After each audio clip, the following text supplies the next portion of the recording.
there should be a Google ad right under that. You know, if I'm searching Pastor Tony or Travis Ventrella, you know, like you should have a Google ad that shows up for those names. Thing is, so you won't spend any money. Like if nobody knows your name yet, if nobody knows your product name yet, you're not going to spend any money, you know. So this only starts working if you start having some word of mouth. You're doing a little social media. And so what's happening is,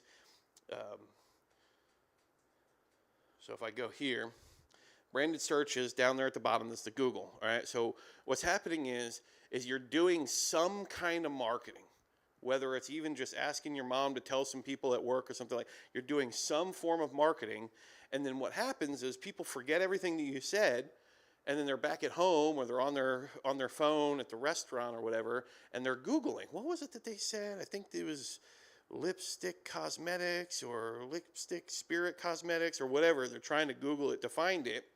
And then what happens is they Googled your name, they Googled your product name, and there you are, right up front to show them. If you cannot turn somebody into a customer who is searching for your name, for your product, you have much bigger things. You know, we got to redo your website. Like if somebody is searching for, my past company was Ad Skills. If somebody is searching for ad skills and I have an ad right there at the top and it goes to ad skills, like that person should convert. And so in all my other forms of marketing, it generally costs me $50 to $65 to acquire a customer with my ads. So basically what that is maybe it costs me $1 per click. Well, it takes me about 65 clicks to find one customer, generally speaking, with all other forms of advertising. When I do branded search, it costs me anywhere from $4 to $9 to acquire a customer. So that's how much more this works. And it only ever triggers, you only pay per click. So this is only happening, you're only paying when somebody's actually searching for you specifically and taking them to your website. So this is where I start everyone. This is the first campaign I start anybody else on. You can start it for as little as $5 a day. Okay, so then we're going to talk about retargeting. All right, retargeting is the ads that follow you around. Now, where this gets weird is when they say like, hey, I know you were on my website, or, you know, good to see you again, or hi again, you know, if they're following you, you know, it's like if you looked up wedding rings in September and you're still seeing the same things in December, it's a little weird when they follow you too long. So there is a right and a wrong way to do this.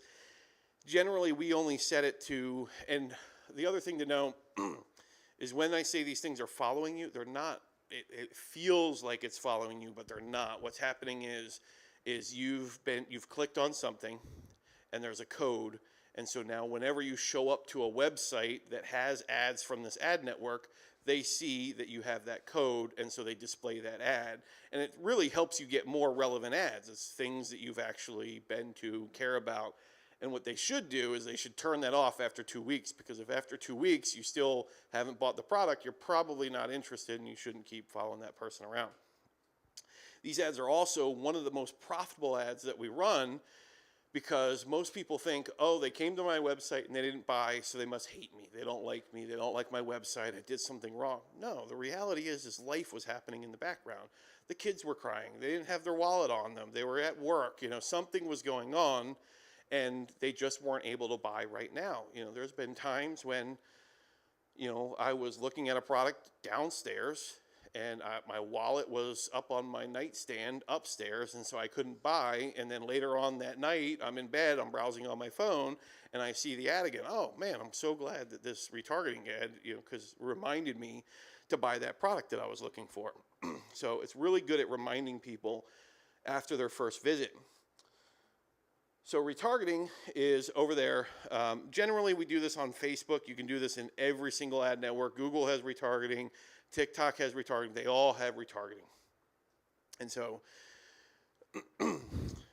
I like to do it with social media, because basically what, you know, the general habits of people on the internet is you may Google something, you might read an article or go to a shopping page, and then you do social media. And there's kind of this, you know, circular habit of you Google things, or you're on social media, or you're watching a YouTube video. So what happens is you may have done some social media and you wrote a blog post like any of you after tonight. You're going to see, I talked to this guy. He showed me how to write a blog post. I'm going to write one and I'm going to post it on my social media and see how it goes. Well, if that's all you do and you don't have retargeting, then you put it out there. Hopefully a couple people click. After 3 hours, you got what you got. But if you put it out there and you have retargeting, maybe 21 people visit. Well, that's 21 people that are now going to see an ad later on that's going to show up when they browse social media, when they go to another website. They're going to be reminded of this. And so you're kind of following up with people on autopilot. You don't actually have to make a phone call. You don't have to email them. You don't have to follow up with them yourself. The ads are following up for you. So what happens is you write a blog post, you share it on social media. Some people see it, they visit it, and then they're like, what was that? And then they go to Google and they try to look it up. Or they read your blog post and then they Google, what was your brand name again? Was that? LipScript, yes. So they might Google LipScript reviews. And so they saw your blog post. It looks great. You're talking about all the clean chemicals that the chemicals you don't use. It's all organic and all that. It's vegan. And then they go and they do a Google review. Well, when they do LipScript review, you want your ad to be the first thing to show up there. Or, for one of the best things that we do is our retargeting ad will be a customer testimonial. So the ideal situation to engineer is I put out a blog post somewhere, social media, advertising, somewhere. I put a blog post out in the world. Somebody reads it and has a good experience, but they're not ready to buy. It's the first time they've ever interacted with me. They read it, they're like, that's pretty cool. Let me Google this guy, see what he's really about. So they Google me, they see the page. I'm not really ready to buy yet. So then what happens is tomorrow they get on social media and they see my retargeting ad, but my retargeting ad is a customer. So I'll just, you have to ask customers permission. So what happens is whenever a customer says something nice in our customer support or anywhere, they send me a Twitter DM or a Facebook DM or something, they say something nice about me, I just say, hey, that's amazing. Thank you so much. Would you mind if I use this screenshot in our marketing?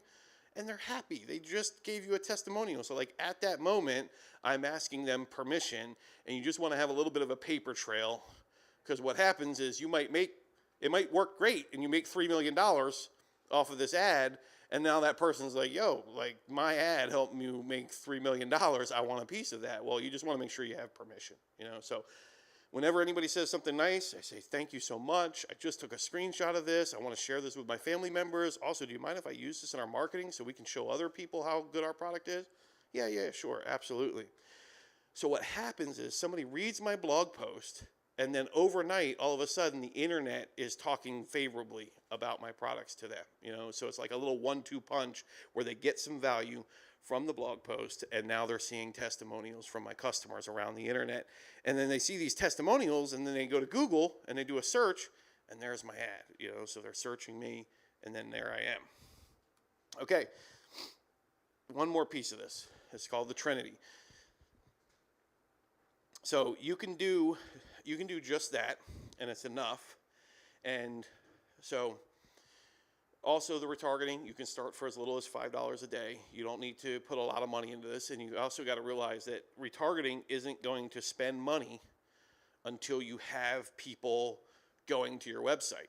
Like you can start a retargeting ad. Every single one of you could start a retargeting ad tonight and know that it's not going to spend anything at all until you start getting some people going to your blog post. So these campaigns are kind of just laying and waiting. I like to look at them as like, if you've ever seen a trapeze artist, they're swinging across in the circus, they're swinging across the ceiling and whatever.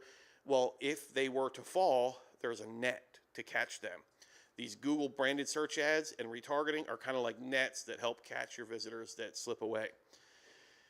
Well, how do we grow this? How do we scale this? How do we, make this go more viral? Because if I'm not spending any money on these retargeting ads or anything, on these branded search, how do I actually make them go? Well, content distribution is how we do that.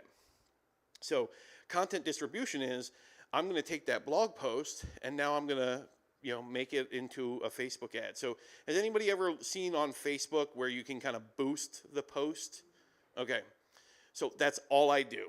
Now you can get super advanced, and there's like a Facebook ads manager and a business manager, and there's all these things you can do to get even better at Facebook ads. I've been doing this for 20 years. I've spent millions of dollars on ads. I still just go hit this boost button. It's easy. I can do it from my phone. It's not the most optimal way. Like, you can save a little bit of money by doing it a better way, but it's like how easy it is. I just, pay the convenience fee there. So yeah, you're gonna boost your post. So what I do, how it looks. Let me go to my Facebook so I can just show you here. Let me see.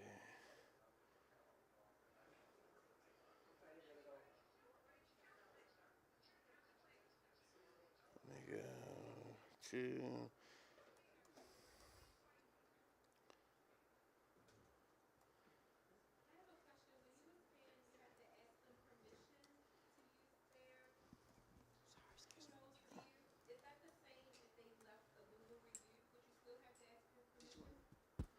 Just 1 second.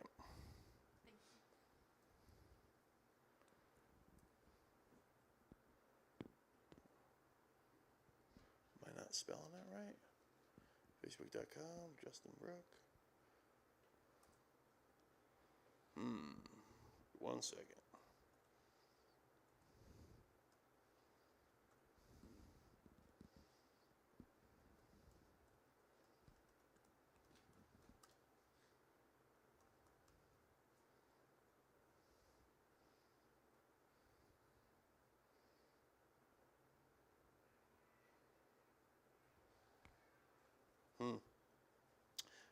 Don't think I'm going to be able to log in. Yeah, okay, here we go. So, yeah, I guess I share a lot of pictures of my dog. I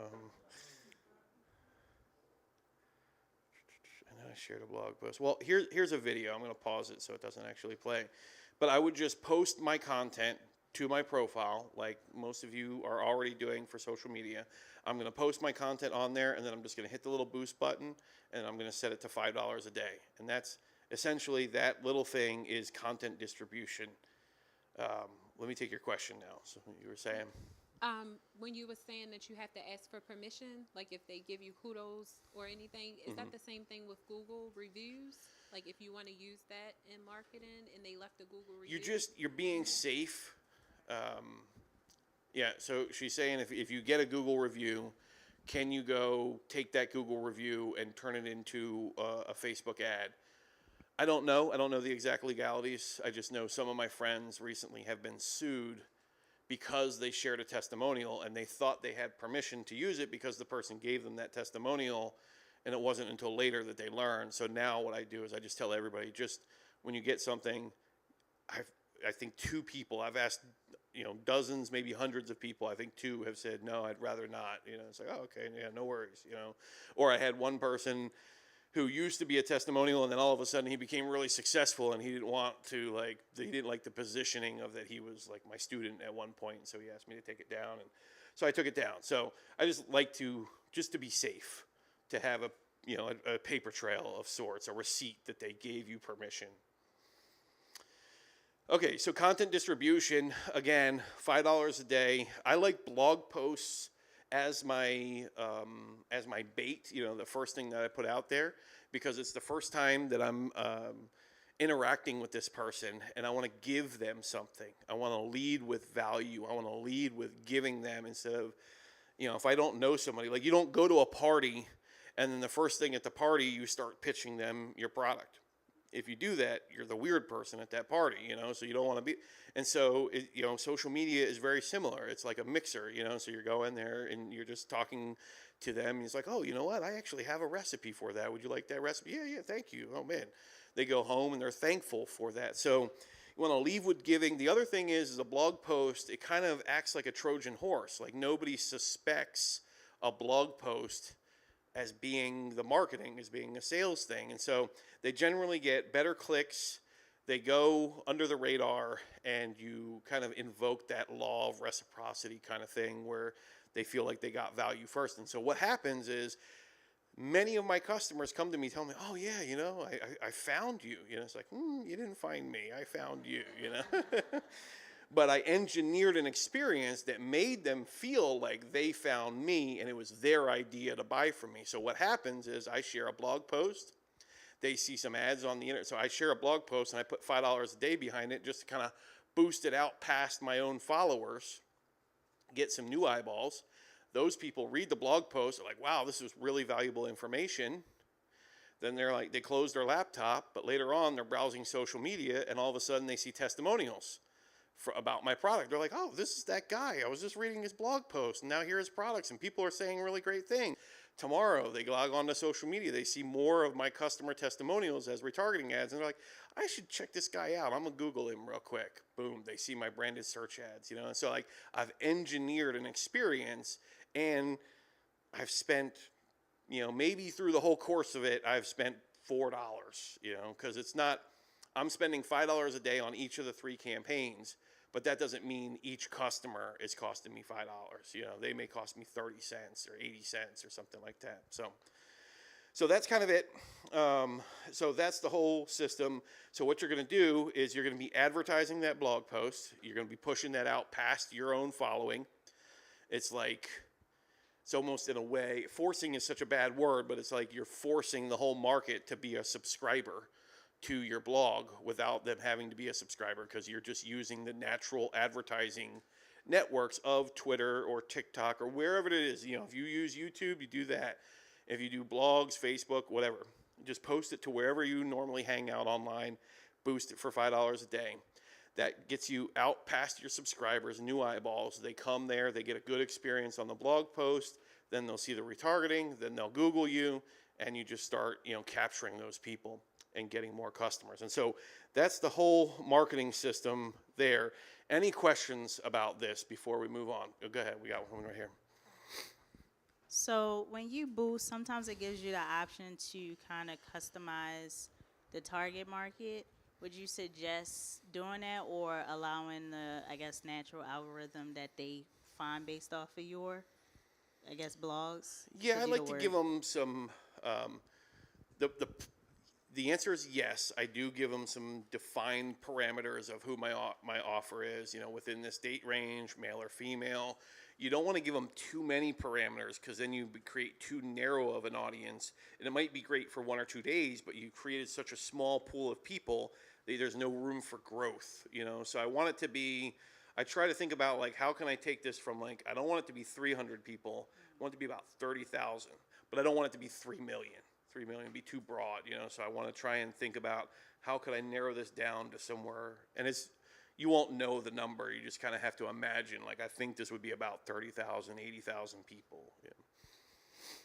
So we were masterminding for the church earlier, and we were saying, when we run the ads, what radius should we advertise to? Should we do 50 miles, 100-mile radius? And I said, well, we start with 25.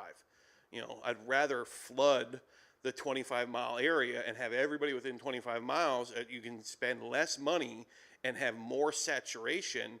And then when that works, you can release more budget to expand to 50 miles. Then you can expand to 100 miles, So, go ahead. That was actually my question. Okay. How do you handle when the flood comes? Do you already have, when you were first starting, did you already have some systems in place to, as the growth, the 30,000, the 300,000? Yeah, you do, and that's I wish my wife was here because that's what she handles. She handles the customer support and the administration, and so she uses program program management, time management tools, and things like that to make sure that we have customers. So there's support desks, virtual support desks that you can use. You've probably sent an email to a company and then you immediately get an email back saying, hey, we got your thing, you'll be in line. So we use systems like that so that we can kind of put people in line. So yeah, you just want to have, there's a free tool out there called Trello that's really great at helping you manage those different things, create lines and move people along the line. Go ahead. Purple shirt.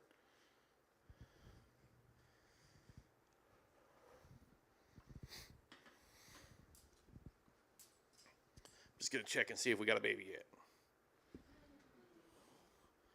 All right, let's see. No big changes yet. Still trying. Blood pressure still a little high. All right, so same thing.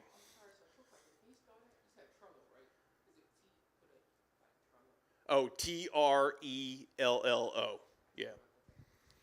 Let me ask you a question. Like when you're growing, if you're not, you A don't have little closer. I can't I'm hear. sorry, if you don't have a product, if you're just like a ministry or something like that, but like you're targeting, you're putting your post out there, but a lot of the posts are coming from, like they're not people that really would be sharing that post. You know what I mean? Like you'll get like, I can't even explain. You know, the traffic is coming, but I'm like, I'm not liking those, or I'm not permitting that access because it's coming from a certain group that just is trying to, you know, get money, not listen to your posts, not, you know what I'm trying to say? Like I've gotten hundreds and hundreds of that on Instagram, and I've had to just like block. Yeah. Yeah, so, So, I mean, it's social media. You know, you've got, just like there's good Christians, bad Christians, you know, there's good fathers, bad fathers, like there's good social media users and spammers, you know, Right. and so it's just kind of part of the game. I just block, you know, Just as much keep- as I can, Okay. you know, so, okay. yeah. Any other questions about this system here? We're going to get into probably some easier stuff, but this was like a high level overview that I really wanted to get you guys into. And like, if you just take a picture of this and you just try to like work your way through this, you know, if every week you can try to plug another piece of this. We got a question over here, and then I'll come back to you. Over here.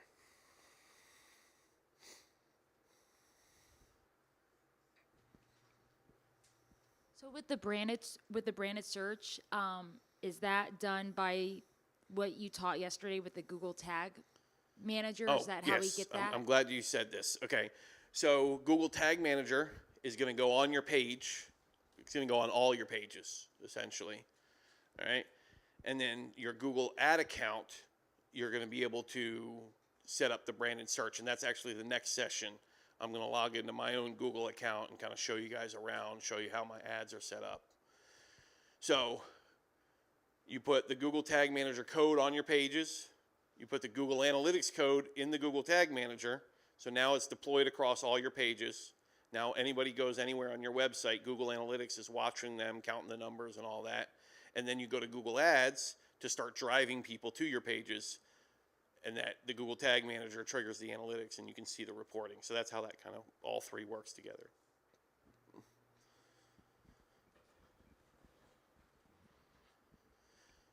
Do we automatically rank on top when we do that? Oh, great question. So let me go to Google here.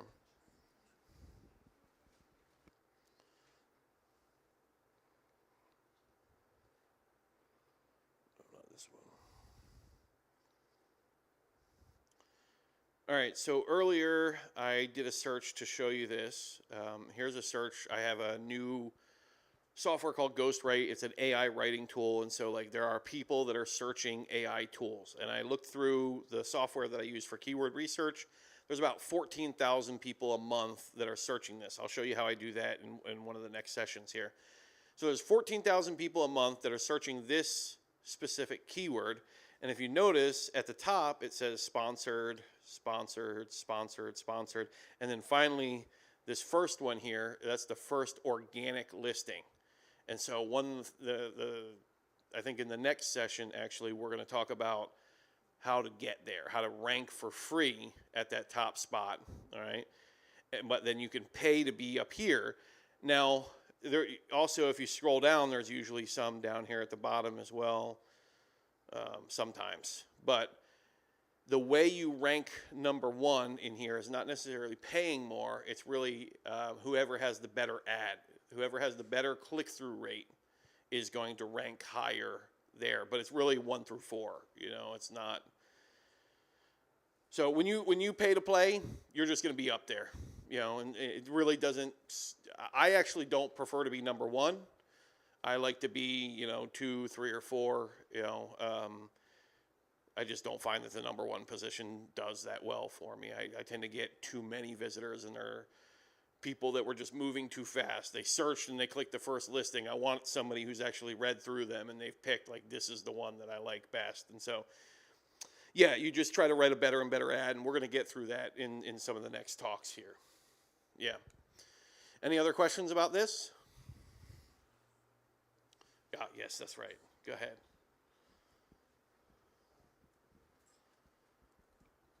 Okay, is this the thing you're talking about here? Is this where, like, I've had experiences where I've talked to my wife and I'm saying I like to buy my grandmom a electric blanket, and then a few minutes later I open my phone and electric blanket's right there, That's it. and it's like the phone's listening, or Google or somebody. How do you get your stuff to be the blanket that pops up? Or Yeah. So, they will tell you that they're not listening, but they're listening. Yeah. There's plenty of YouTubers that have tracked it. They've used somebody else's phone that they knew, like, nobody ever talked about it. They talked about this one specific word, no other places, and then it shows up. You can look in their own patents, and you can see that they tell the world when they filed for the patent that they have the ability to listen. And so they say they're not going to, but we all know that, like, we've seen it, we've experienced it. And so they are listening. But generally what happens is you've searched other keywords. And so actually they're so good at this that they tend to know when someone's pregnant before they know they're pregnant, because they have so many different data points on that person that they know that all of a sudden Susan's ordering pickles and ginger ale, and they're like, okay, she never orders pickles and ginger ale. Like, we know what, so I'm just making a joke, but like they have certain signals where they know. Amazon, actually, based on your own browsing behavior and where you're located, they'll be picking out your product before you've picked out your product, because they've just seen this pattern so often that they know, with statistical relevance, that, what you're going to actually pick out. So that's what's happening, is they do listen, but then also they see all your different browsing behaviors and they know kind of where you're going before you do. So, and if you don't like any of this stuff, there are ways to completely opt out. You can actually opt out of all these things and make sure you have no tracking codes. You can just look up, like, ad network opt out, retargeting opt out. Was there any other questions about this? Okay. All right, so actually I'm going to go into my Google account on the next one. I forgot just recently. I switched this one around. So we're going to talk about how to online. I'm sorry. I got to do better. Lord, help me. Help me to spell, Lord. Okay. All right, so what we're talking about in this one, this is how to get found for free without spending any money at all. And everybody loves that until I tell them it takes about 6 to 9 months. You got to work hard, so it's free. And I have found that everything either costs time or it costs money, and you just can't escape it. So you pick what you want to spend. Me, I'm getting a little older. I ain't got a whole lot more time. Like, I'm trying to spend a little bit of money to make things faster. And so I'm going to show you how to get found for free, because we all got to start somewhere. We don't have the money to kind of boost it. And so sometimes we have more time than we have money, so we got to spend time to get the money. But then once we have the money, we can spend the money to get time. Somebody clip that. So it's called search engine optimization. And I'm going to talk about it in terms of Google. But a search engine is just any website that has a search function. So SEO can be done on YouTube. It can be done on iTunes. It can be done in Etsy. It's just optimizing your listing to show up higher in whatever that search engine is. Ideally, you're doing this to try to climb the rankings, to be ranked #1 for free in Google. And I did that for years. I had a book about it. I had an agency about it. And kind of it dawned on me. I was like, okay, so my hypothesis is that if I rank #1, I will make millions of dollars. That was kind of the general idea. If I can rank #1 for this big keyword, then I'll make all this money.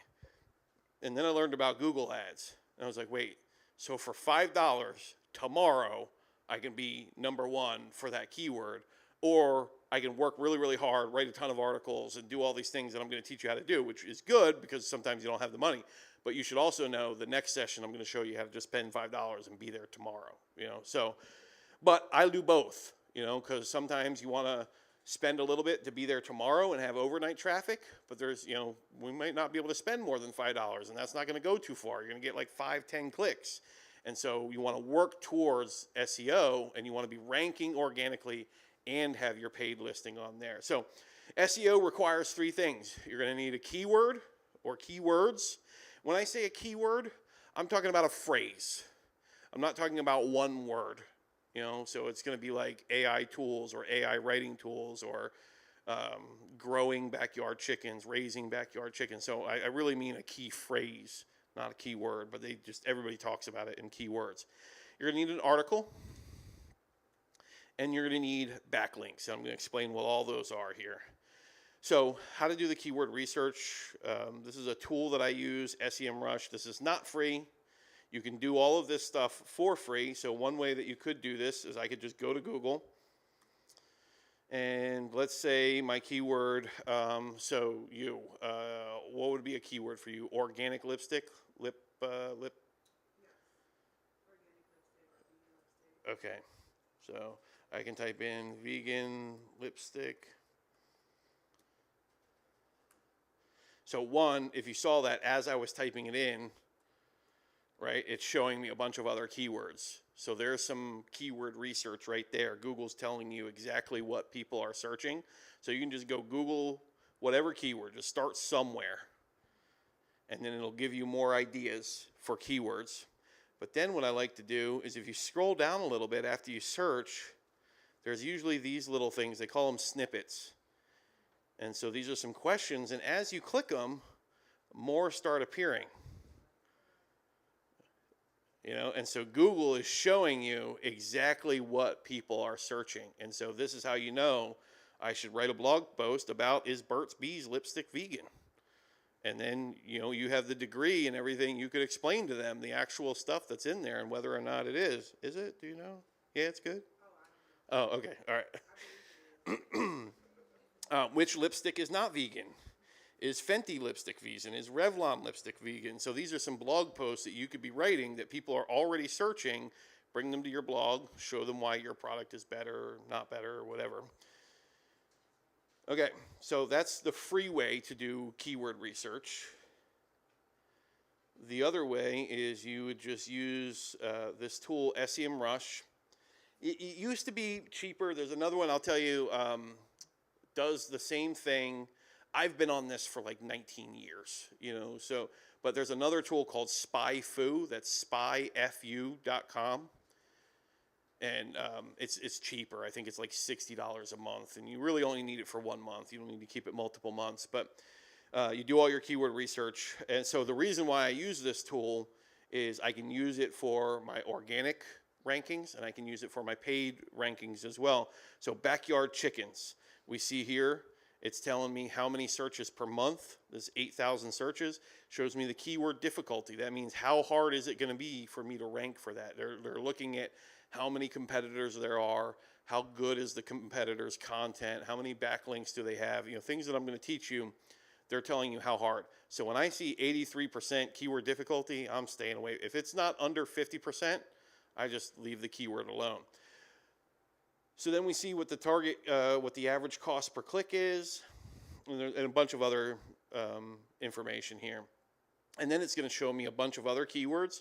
So here's all the different backyard chicken keywords, but then here's all the questions. And then there's this other thing over here called View All Clusters, which is something I'm going to explain here in a little bit. But what it will do is if I go over here to the Clusters tab, okay, so it's going to show me the different seed keywords. And so the seed keyword is backyard chickens, but then we have a cluster here that's gifts for chicken lovers. And then we have another cluster that's 2 chicken coop. Then we've got another cluster here that's chicken coops for 4 to 6 chickens. And so basically what they're saying is like there's these categories. There's the main keyword, backyard chickens, but then there's other subsections of this keyword, what they call keyword clusters. And so you want to start blogging about those keyword clusters. And I'm going to break all this down more as I go. I'm just showing you the tool that we use that does all this, keyword research for me. Okay. So let me go back to the presentation and explain all this now. Okay. So, your service page, that's your money page, right? It's your sales page, it's your pricing page, it's the services, it's the page that they buy from. What we talked about last night. You got your 5-page website. This is the page where they come to give you money, okay? Then what you're going to have is what's called a pillar page. I'm going to show you this as we go on, so just, stick with me. So a pillar page is this epic article. It's like the ultimate guide to raising backyard chickens, and it answers all the questions that are in there. And so what I would do is I would look up what are all the clusters. Maybe there's 12 different clusters.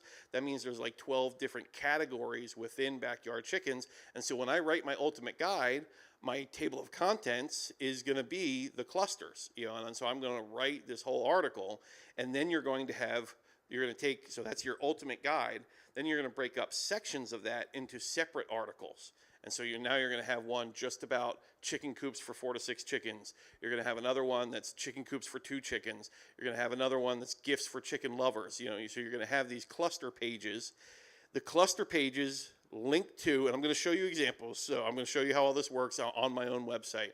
You're going to link to, from your pillar page to your cluster pages, also your cluster pages to your pillar page. You link to them, because what happens is Google is not humans. What they're doing is they're sending out these bots on the internet, and they're not looking at your website the way me and you look at the website. They're looking at the code of the website.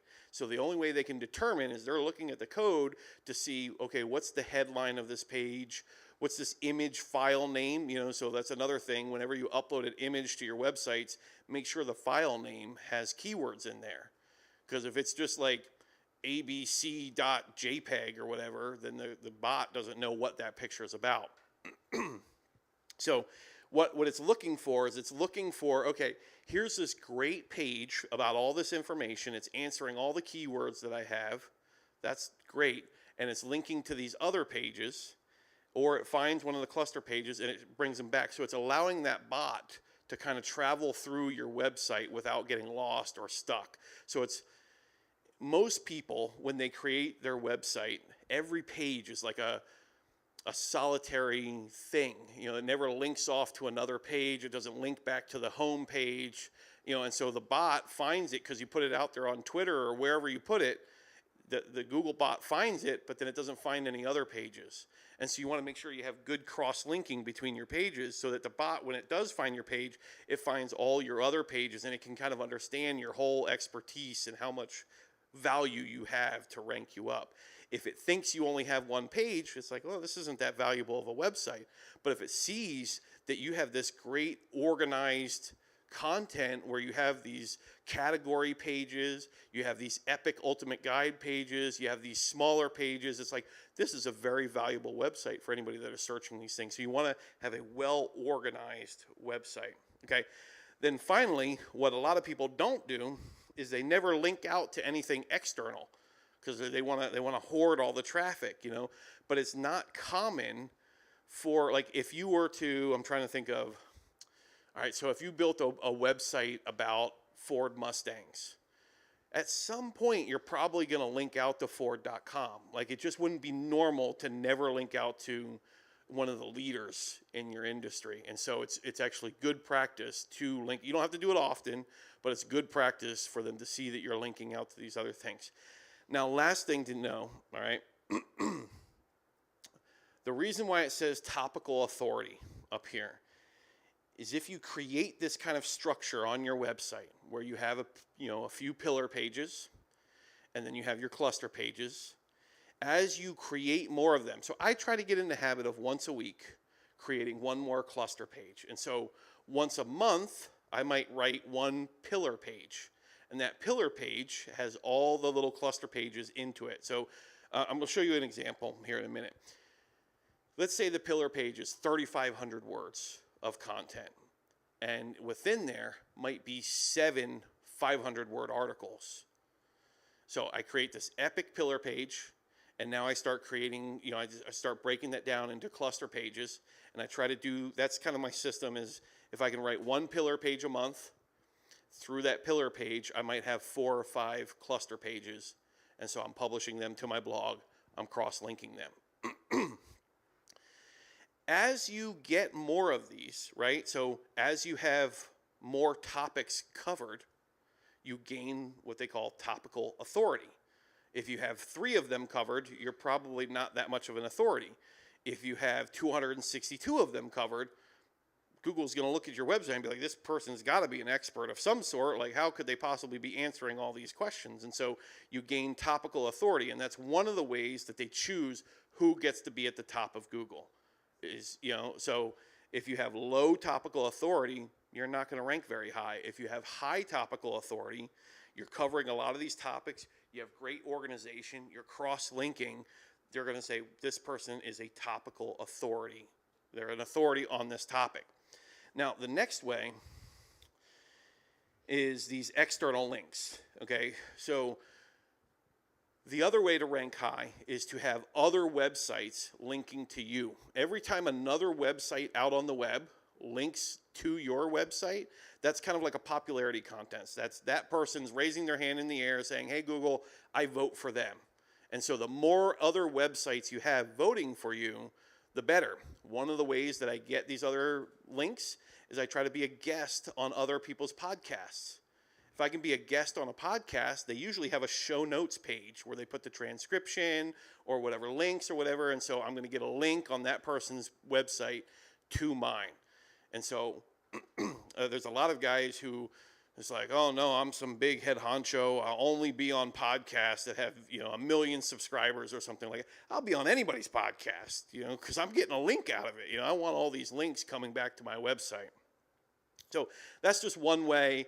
Another way is you might find there's a blog post that's like, okay, so here was a great example. When I searched, I don't know if you remember, but when I searched AI tools, the one that was ranking there it said 152 AI tools. And so what you do is you contact that blogger and you say, hey, I see you have this great blog post. It's it's telling people about all these tools. I've got another tool that wasn't on there. You might want to link to this one as well.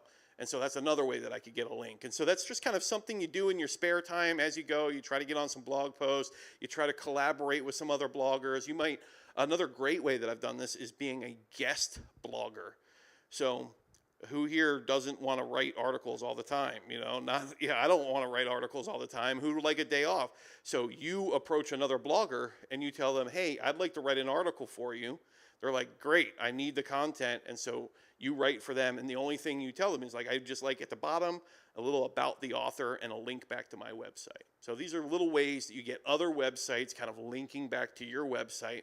And so that's link authority. That's a popularity contest. So if you do both of these things, I know I've gotten kind of complex, but if you just look at this is going live onto YouTube. You can rewatch this, look at this diagram, rewatch what I've said, get more websites linking to you, have a well-organized, cross-linked website with pillar pages and cluster pages, and you're going to gain topical authority as well as link authority, and you're going to start ranking number 1 for these things. Okay, so let me show you an example of maybe not the perfect blog post, but pretty close. It's pretty good. Okay, so the keyword. Can anybody guess? We got a question back there first. Okay, who? I didn't see anybody. Okay, all right, you first, he said. Yeah.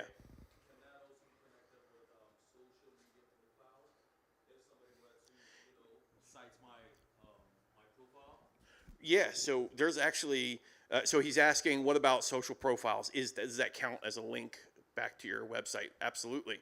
So there's a bunch of weird social networks out there that you can just go get a profile on, put your link in the bio, just so there's another website out there linking to you. So yeah, so your LinkedIn profile, your Twitter profile, your Facebook profile, you want all these websites linking to you. And so I just, I try to get, if I can get 3 new links a week, I'm happy. You know, some guys get crazy about this. They're trying to get hundreds of links a week and they buy tools and services. You could drive yourself nuts. Try to write one new blog post a week. Try to get 3 links a week. You know, play the long game. If you do that, I promise you, a year from now, you're going to be like, you're going to be doing things that no other people can do. One of my favorite phrases is do for a year what no one else is willing to do, and you'll be able to do for a lifetime what no one else is able to do. So, any other, you had a question? For all the blogs, 'cause that's a lot of writing. Yeah. Do you like AI, all that stuff? That's the beautiful thing. Like, that didn't really exist since last November. So now we can go nuts with it. And that's why I built this tool. Because, like, I've been doing this for 20 years. I've been writing a blog post every week for 20 years. And now AI comes along. I'm like, man, I ain't writing this stuff no more. AI does a great job, you know. So you can, or you could just make it simple. You know, try to write one 500-word blog post every week. If you could write one blog post every week and get 3 links every week, do that for a year, you'll just be beating everybody in your market because nobody's willing to just do that simple, you know, routine and consistency, you know. So you can do AI and you can write 100 of them in a day, or you can do 1 a week, whatever you want to do. Doesn't matter. They both work. I'm sorry, I can't hear you.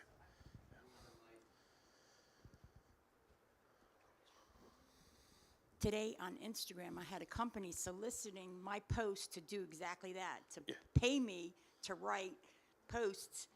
And I was like, should I do it? Like, You know, my first question is, am I going to get a link out of it? My second question, how much are you going to pay me? Yeah. All right. So if I'm going to get a link, they're going to pay me, and it's not a topic that's bad or anything, I'm in. Yeah. Like I've said, I'm just trying to get 3 links a week.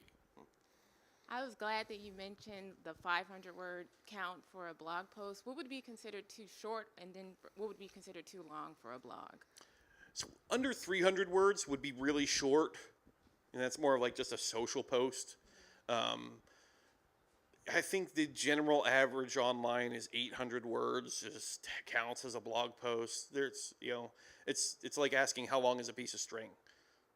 It's as long as it needs to be, you know. So just complete a thought, you know. But generally, between 500 and 1,200 words is considered a blog post length.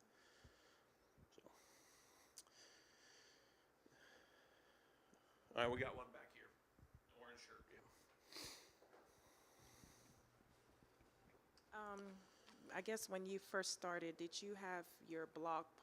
Okay, say you had, you know, all your posts kind of waiting. Were they like automatically just posting, or you kind of felt the temperament, the trends to kind of know? Because maybe you had some lined up, but maybe some things changed. So she's asking, did I like ride the trends? You know, how did I come up with the ideas that I blog about? Early in my career, I tried to do that. You know, that's like the stock market guy who's trying to time the market. Right. He really can't, you know. Sometimes he can, but I just drove myself crazy. So instead, my system is I take like one good day at the coffee shop, buy some nice treats, and I try to come up with 52 questions. And I use that website I showed you last night, Answer the Public, which helps me come up with questions. This SEM Rush helps me come up with questions. So, you know, if you got a little bit of money to spend, you can buy a couple of tools, use them for 2 days, find all your questions. So I come up with 52 questions. That's 52 weeks in a year. So I write one blog post answering each question. And, you know, like I said, one blog post a week, 3 links. That means you're going to have 52 pages on your website. And you're going to have 3 times 365, so you're going to have like 1,000 backlinks at the end of the year. Like, you're going to be doing well. Go ahead. I think I can hear you. I'll just repeat the question here. I think you answered it yesterday. A blog post is not the same as a social media post, right? A blog post, it can be the same, like if you just copy and paste it into your website on the blog post. Yeah, she's saying, is a blog post a social post? Is a social post a blog post? Technically, a social post is a post on social media. Technically, a blog post is a post on the blog, but they can be the same thing. You can copy paste one to the other. You know, you can take a social post and turn it into a blog post. You can take a blog post, turn it into a social post. Just generally, social posts are not that long. Like I write really long ones. It's just kind of my brand, like people like my social posts because they're like, wow, this was like an in-depth 500-word blog post. And so they like that. Doesn't mean it has to be the way. Generally most people like, 200 words, 100 words. They like shorter stuff on social media, and then they'll go to a blog to read longer stuff. Okay, go ahead. And then I'm going to move on after this. I heard people talking about vlogging, and now vlogging is just like a blog, right? But it's video. Yeah, it's just internet. People make up crazy names. You say there's vlogging, there's blogging. Hopefully they don't come up with wogging. Yeah. Now, would that have the same effect as a blog? Yeah. Or yes. YouTube Short? I've heard people say that's like the newest thing out is these. We're definitely, the internet is becoming a video medium. Absolutely. We now have the speeds. Like, we were using his phone at the restaurant. He was getting like 500 megabyte download speeds. Like, that's crazy for me. I used to get, really slow speeds on dial-up internet and stuff. So we now have the internet speed possible for video. We have good players. We have good browsers. And so very much the internet is becoming a video medium. I like to start out with text. One, I'm just a writer. Also, it's cheaper to start out with text because with video, you got to go record it. You may need more equipment to record it. You got to edit it. Then you got to go publish it. So there's just more things that happen. But if you're a video person, do video. You will do better with video. Can you make like a short 30-second commercial that would be considered a short, like a YouTube short or something? It sounds easy. No. If you're good at that, do it. I'm just, for me, it's easier for me to make a 30-minute video than it is for me to make a 30-second video. Because I'm like, well, of all the things I could say, how do I shorten it down to this little thing?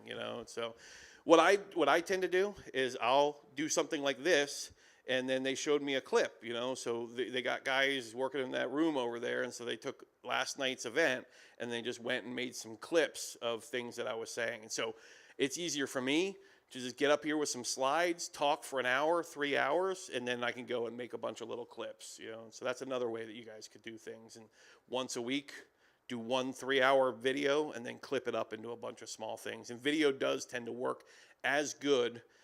You just have to do a lot of the things that I'm about to explain. So who here, let's put out a guess. What keyword am I targeting here in this blog post? What phrase? Yes. Technically, well, if I were to scroll down some more, you would see programmatic advertising explained. And then I'm also trying to get lucky with programmatic advertising examples. And I tried it. I was like, okay, there's 2 keywords. Can I put both of those keywords into one sentence? Okay. So the first thing you need to do, if you look at the URL structure, it says it's /programmatic advertising explained. So my keyword is in the actual page name of the URL. So that tells Google, here's one thing that this page might be about. Then the bot gets to the page and it just sees the text. It doesn't see all the visual elements of the page. All it sees is the text and the code, and it sees at the very top of the page is programmatic advertising explained. So now it has 2 things that tell it what this keyword is about. Then as you start scrolling, what is an example of programmatic advertising? Is Google Ads. All these subheadlines are things that I went to Google and I typed in programmatic advertising explained, and I scrolled down to those snippets and I added more of them. All of these subheadlines are those little questions. So I just took those little questions and put them in the blog post, and I would answer them as little paragraphs. What is a programmatic advertising platform? Is Facebook ads programmatic? Is YouTube ads programmatic? What are DMPs, DSPs? These are all, accessory keywords to that main keyword. So anybody who is looking up programmatic advertising explained, these terms are relevant to them. So I'm trying to include all that. And it's like, if I were to say the word fork, well, Google doesn't know, do I mean like a fork for spaghetti, or do I mean like a bicycle fork, or a fork in the road? And so these accessory keywords help give context to Google about what fork am I talking about, you know. And then I want to include a picture. I grab that, you know, so if you grab anything off of Google, again, I'm not a lawyer, I'm a marketer, all right. Generally what I find happen is, you know, if you use somebody's picture, I always give credit, so I don't remove the logos or anything like that. Always try to give credit. But if somebody is upset, they generally will write you an email. Why did you use my picture? I'm so sorry. I'll take it down and I'll go use another picture. The best possible thing you could do is make your own images. You know, if you can make your own images, do that. Sometimes you can't always do that. Oftentimes these people are happy to, you know, that's why they put their logo on there. They created it so that people will share it. Then down at the bottom, we see here we have a call to action. If you need a video tutorial to help you set up your ads, we've got you covered. Unlock over 30 classes for just $20 today. That's less than $1 per class. Go to adskills.com now and use code SAVE20 to take 20% off. So this person went to Google, searched programmatic advertising explained, came to my blog post. I explained it in detail for them. They're thankful that I gave them this great educational experience, and then I'm showing them, hey, if you'd like a video class on how to do this thing, you can get it. Also, here's a coupon code so you can get started. So that's how you turn a stranger searching for something on the internet into a customer in one blog post. So, and then finally, the last thing is you always want to have something down at the footer, whether it's an opt-in, grab my free class, grab a, if it's your local restaurant, grab a, opt in here for a free appetizer, opt in here for 10% off. If you're an e-com store, 10% off codes work really well. You always want something down at the bottom when they're done as a way for them to kind of opt in so that you can follow up with them. And so for AdSkills, we had a free trial. So they were able to just go grab the free trial. So that is one of the best of all my different blog posts that are out there. That's probably one of the best examples I have of how to write the perfect blog post. Couple other things important to mention is you want to start out with something that's interesting. So you have your first headline, but then it says DigiDay. So anybody who is searching this, they would know that brand. It's a very large brand. A major media outlet for advertisers says, and then there's a quote. So it's kind of something interesting to lead them into the blog post. And then, so I start with something exciting, something interesting, whether it's controversial, shocking, educational, something to kind of pull them in. And the next thing I want to do is I want to have like a 2 or 3 sentence summary of the blog post right here up at the top. So that way somebody could read that one paragraph, and if that's as far as they got, they would still get an answer to their question. What happens is Google looks at that, and sometimes they use that for that snippet on the page. So I might show up as one of those snippets and drive some more traffic. So all you really need to know, put your keyword in your, I'm going to actually, let me see, in the next slide here, I have it all broken down. Yes. Keyword in the title. Excite the reader in the first sentence. Summarize the answer toward the top of the post. Break the article into sections with subheadlines. Answer other questions related to the main topic in your blog post. Add any images, charts, diagrams, screenshots, videos, any things like that that help the person stay on the page a little bit longer.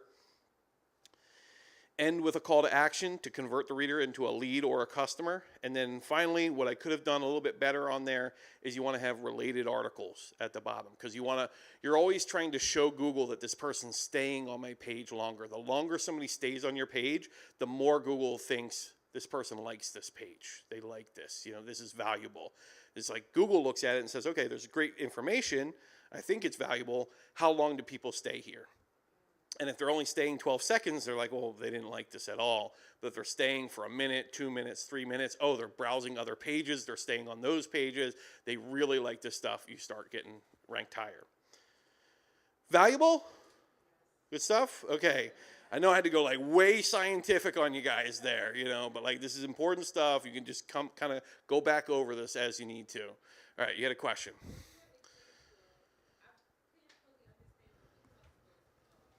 Okay. Yeah. Let me show you another blog post I have opened up here. This one's a little easier for you to see that. This one would clearly be a pillar page. This one is I think it's 3,300 words long. It has a table of contents. And so the main keyword I'm going after is email newsletter business model.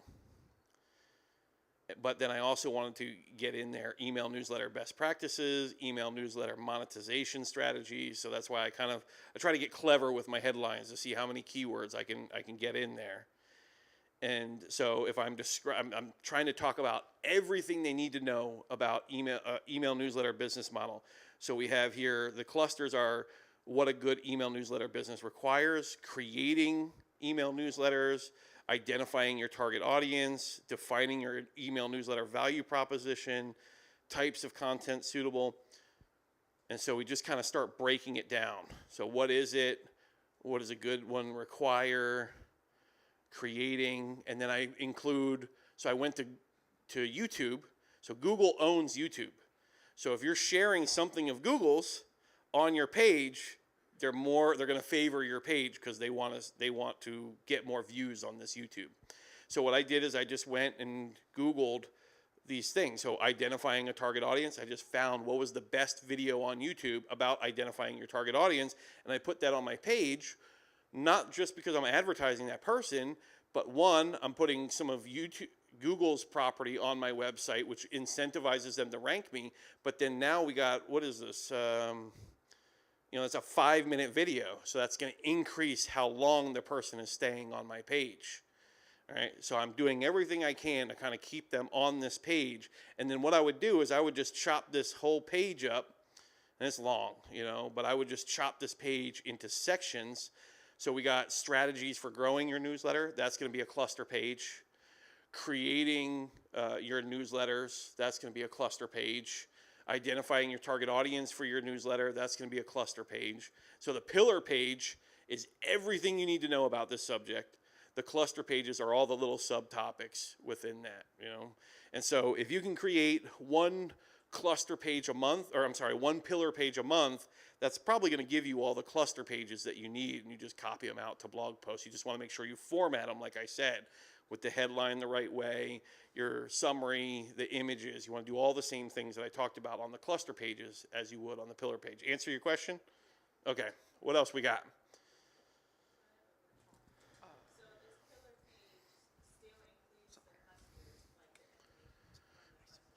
Yes.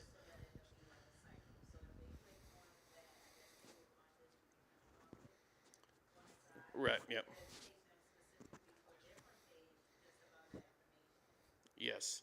So you have your epic content, your pillar page. It has your cluster pages within it, but then I'm also going to take some of that content out and put it on separate pages, because some people don't want to read the whole thing. Some people may only want to read one part of it, and so that's why it has its own separate page, and I just make sure I cross-link them. Yeah. We have one back here. When doing the snippets and the subparts, do you have to worry about the plagiarism for the answers when you're answering the questions? Great question. You always have to worry about plagiarism. Like, you can't just go out there plagiarizing people, You can use Wikipedia. I believe, I'm not a lawyer, I've heard that Wikipedia is like a public resource that you can copy and you can put on your stuff. ChatGPT, is actually really good at writing summaries. So sometimes what I'll do is I'm really good at writing 3,500 word things. I just got a lot of words. My mom used to tell me, does your throat hurt? You talk too much, And so I write a big long page, and I just copy that into ChatGPT, and it's like, hey, can you write me a 3-sentence summary of this? And it'll just write me a 3-sentence summary. And if you really want to, I've done it enough times that I now trust ChatGPT, but you can just take that summary and you can go put it in a plagiarism checker just so that you can visually see that this didn't trigger any plagiarisms, But I've done that 90 times now, and it doesn't plagiarize, so. Purple shirt. For some of these is like a senior that did A little not- closer. It's a little hard For to hear. somebody that's a senior that didn't grow up with you guys doing all this stuff, that's where I always get stumped because you throw out these words. I don't know, I mean, I know how to navigate very minimally, you know what I Right. mean? And that's what always, do you have pages for someone that's not, you're throwing out, and I'm like, I don't know what you're talking about. You know what I mean? Like, do you have how Yeah. to deal best with that? Yeah, so any of the topics that I've talked about here tonight, like I said, I don't invent this stuff. I go out and I find stuff. I don't know if anybody's ever heard of like the Colby test, and they got all these disc assessments and whatever. I score super, super high on research. I'm really good at researching. So I go out and I find the best methods, I test them, and I'm a freak about testing them because I think everybody's going to like tell me I'm a fraud online. Like I feel like every new blog post, that's it. They're going to discover me or something. So I research my butt off and I test everything super good and then I bring it out. And so anything that I've talked about, you can Google and there's going to be 100 blog posts. There's going to be tons of podcasts and YouTubes. Like anything I've talked about is not like new fringe material. It's stuff you can research, so. Who else? Oh, back here. Yeah. I can hear him. I'll just repeat. Yeah, just to add to what you said, you mentioned ChatGPT and OpenAI. I think maybe she might need a reference point on that so that when she goes in to search it, she can know exactly what it is. Yeah. So I think you were saying to describe ChatGPT a little bit better, or yeah. So it's a super valuable tool. You can use it for free. For $20 a month, you get like the super powered version of it. I think it's very much worth it. Of all the tools that I've told you about, that's probably the one I would tell you as we go forward. And it's basically what ChatGPT has done is it's read the entire internet. And so you can ask it questions about just about anything as long as it's 2021. They say the new updates are up to like April of 2022, but essentially, as long as the topic was around before 2021, it knows everything. It's read all the books, it's read all the articles, it's read the entire internet, and so you can just ask it questions, and it'll tell you. So there, ask it what topical authority is. It's gonna tell you. It knows all this stuff. I'll be quick. Do you feel like ChatGPT kind of takes away from your personal flavor, or it's more like just seasoning to the entree? Yeah. So, kind of wrestled with the Lord on this one, because I went super deep into the AI thing, and I caught myself asking AI before I'd be asking the Father, and I was like, oh, that's wrong, man, I'm sorry, and so I always default to prayer. We got the Holy Spirit, I'm going to ask in prayer first, Father, give me the wisdom, help me understand this, what do I need to know? Same thing with my blog posts, like I'm going to have ChatGPT. I like to have ChatGPT outline it for me. It'll outline it for me. I love for it to give me metaphors, analogies.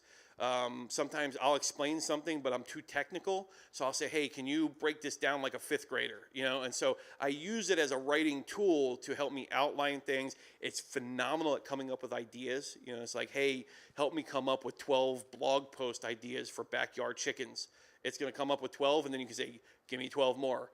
Give me 12 more. Give me 12 more. It'll just keep pumping out ideas for you. And then once it gives me a good idea, I'll say, hey, I love that idea. Can you write me an outline for that blog post? It writes me an outline. Can you give me a couple metaphors and analogies I could use in there? And so that's how it helps me.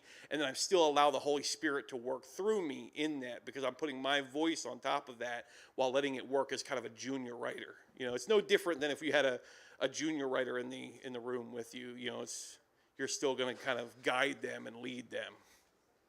Got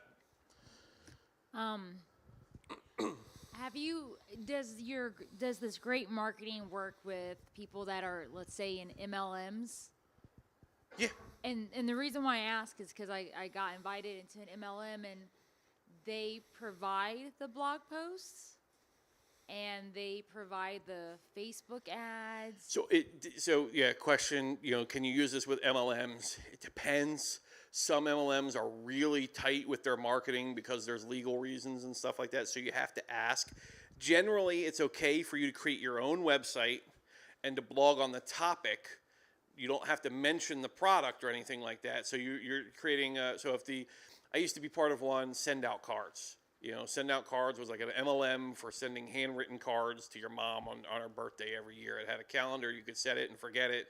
And so you can create a blog about gift ideas. You can create a blog about, you know, following up with people. And you can create all this and do all this marketing for the topic and then link off to the product, you know. So it's like I generate a blog post about the topic, and then there's a call to action at the bottom, linking them to the materials that the website has to control. But some of them are just so tight on their marketing that they won't let you do any of that, and it's just per.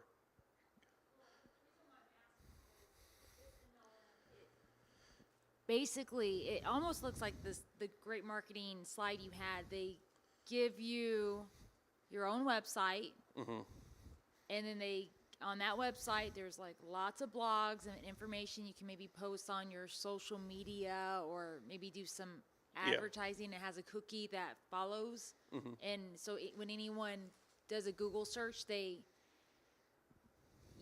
products will come up, but it's going to be directly linked to your website. Yeah, so I mean, this is what I'm bringing to you is kind of I'm bringing you the greatest hits of marketing. You know, this is common stuff that other big companies know about. They know these are the best practices, and so they're trying to do it for you to make your life easy.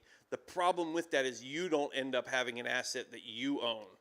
And I'm super like, I want control. I want to own the asset, because that gives me something that I can control, I can edit, I can optimize, and then one day I can sell it for millions of dollars and, you know, retire, because I don't want to do this forever. Okay, I'm going to move on to the next one. All right, the last one here, we're going to go into overnight traffic. So all that was the hard work, and I put that one first because now I'm going to show you the $5 way to do this in like 30 minutes, you know. So, but all that is important because that's the long game. Still do that. 1 blog post a week, 3 backlinks a week. Just play the long game.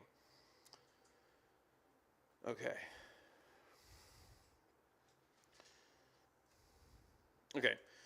So we're going to talk now about actually creating a Google ad. We're going to log into my Google ad account, and I'm going to show you how it's all set up.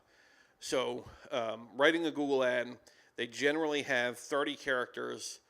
This tends to change, you know, it's 35, and then it's 30, and then it's 29, and so just know that it's about 30 characters for the headline. And it used to be that you would just, all you would need for a Google ad, and this is another reason why I love Google Ads, you need a headline, a description, and a link.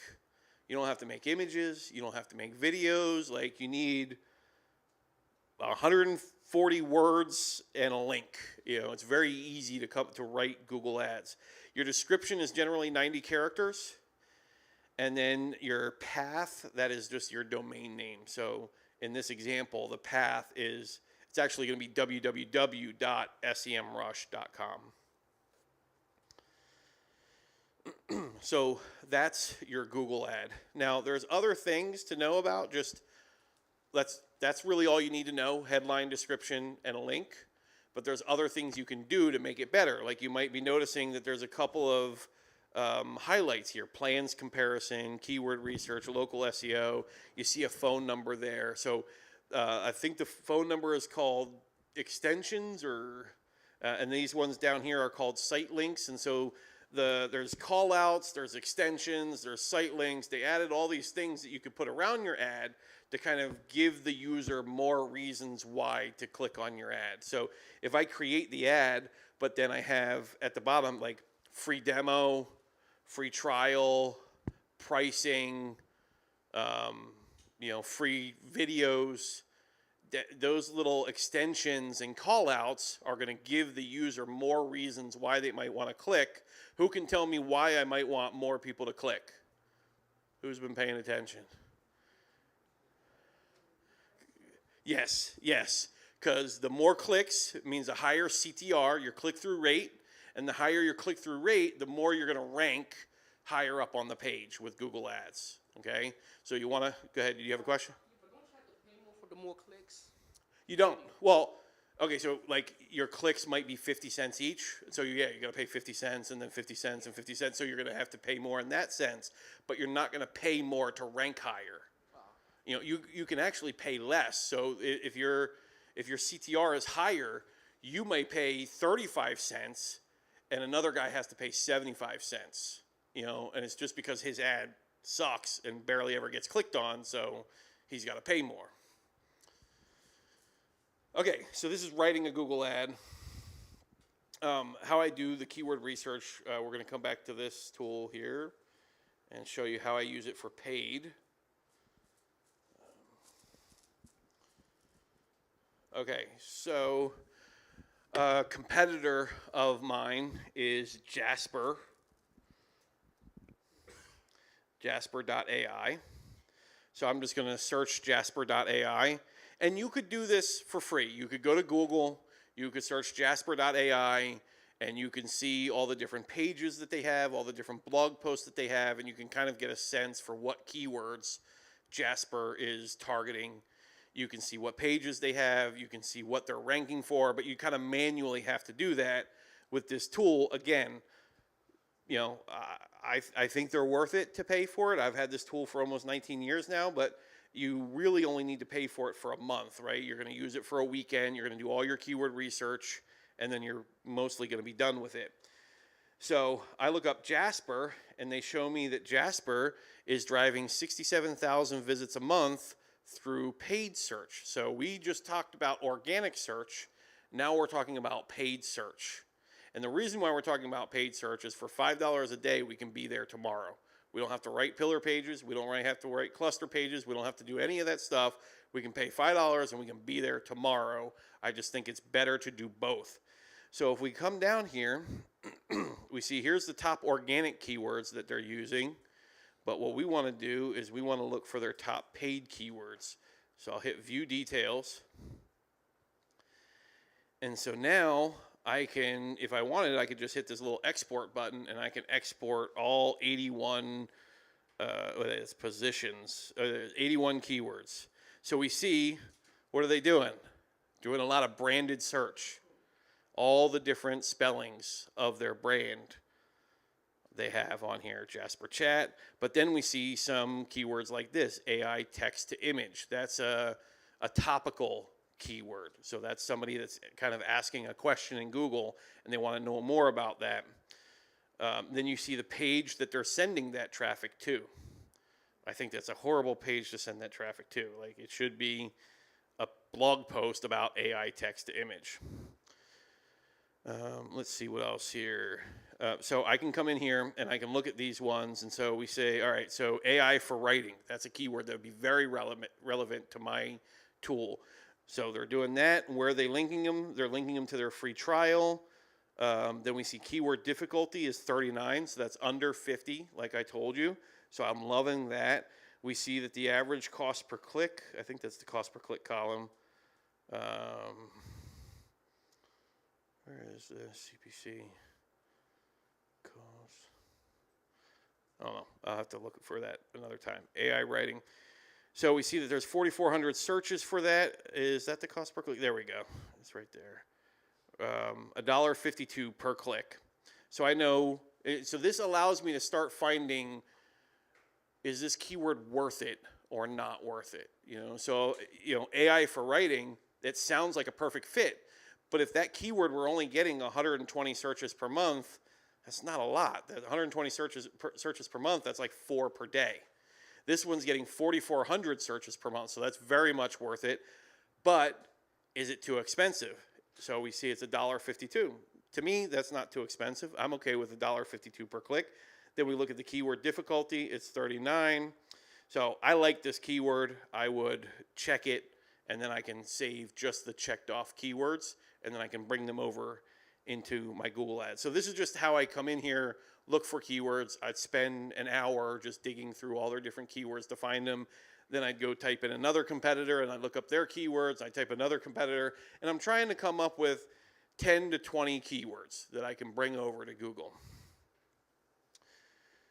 All right, now let's try to go live here in my Google account. This one go to, there we go. Okay, hold on, let's check and see if we got a baby yet. No text.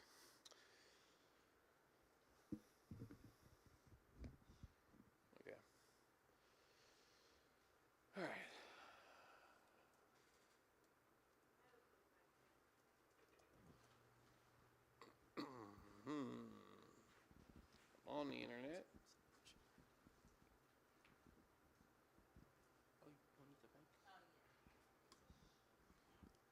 Quick question. The graph that was next to the keyword, is that important at all?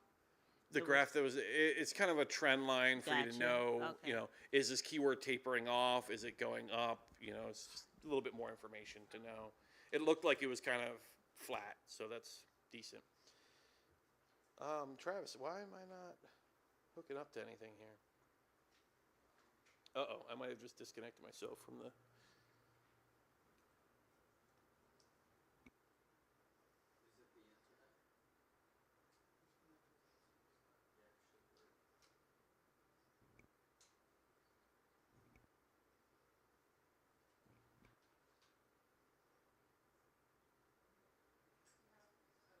Okay, let's try. Oh, Narf. If anybody's seen that on YouTube, that's recorded. There we go. 2 O's in Google. Are we good? Am I still?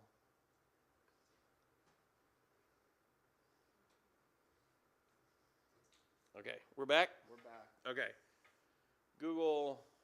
Let me see here. What is going on here?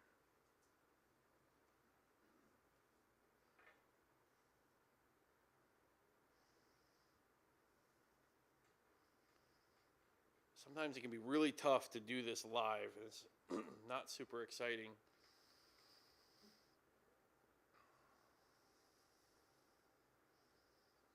Oh, come on. Okay. Here.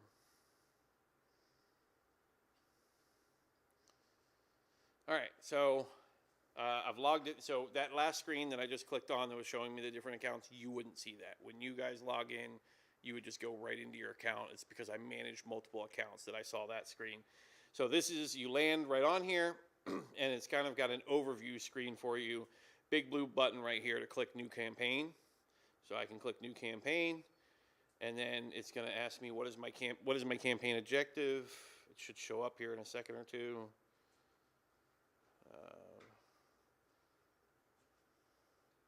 Okay, so selected my account. My objective, if you choose sales, you're going to need to make sure that there is a conversion code. And I'm going to come back to that, your conversion code. I like to just do website traffic. Website traffic is just going to start driving people to my website. So I'm going to go website traffic.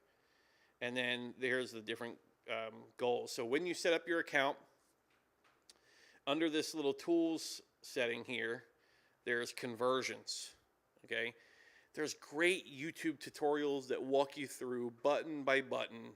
Just look up like Google Ads 2023. In a month, you'll look up Google Ads 2024, and it's gonna walk you through button by button how to grab these codes, put them in your Google Tag Manager, all right? So what happens is you're putting a conversion code on the page after they buy or the page after they become a lead. So they sign up and then they go to a thank you page or a delivery page. On that page, you're going to put your conversion code, and you're going to do that through Google Tag Manager. You're going to tell Google Tag Manager on this page, this code. And now what happens is whenever somebody goes to that page, it's going to tell Google a sale happened or a lead happened. You can see down here, we have 2 different types of conversions. We have purchases and we have submit lead forms, okay? This stuff, again, this one's a little bit more expensive in Fiverr. You may have to pay $50 to $75, but again, you can just have somebody, they already know what to do. You don't have to go watch any tutorials. You don't have to fumble through, press pause, do the next step, press play, press pause. You don't have to do any of that. Just go to Fiverr, find somebody who already knows how to do, and they're just gonna ask you for your Google Tag Manager login, and you're going to go grab all the codes. They're going to set up everything for you, put it on your pages for you. Okay, so I'm going to choose website traffic. I'm going to choose these goals. I'm going to go ahead and hit continue. Now it's going to tell me select a campaign type. We're doing search. There's a lot of other things, that's, reasons for me to come back is to teach you about all the other things. We're going to just stick to search. All right, the best way is my website, so HTTPS.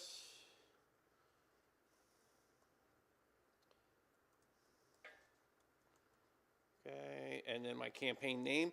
My campaign names are always my product name.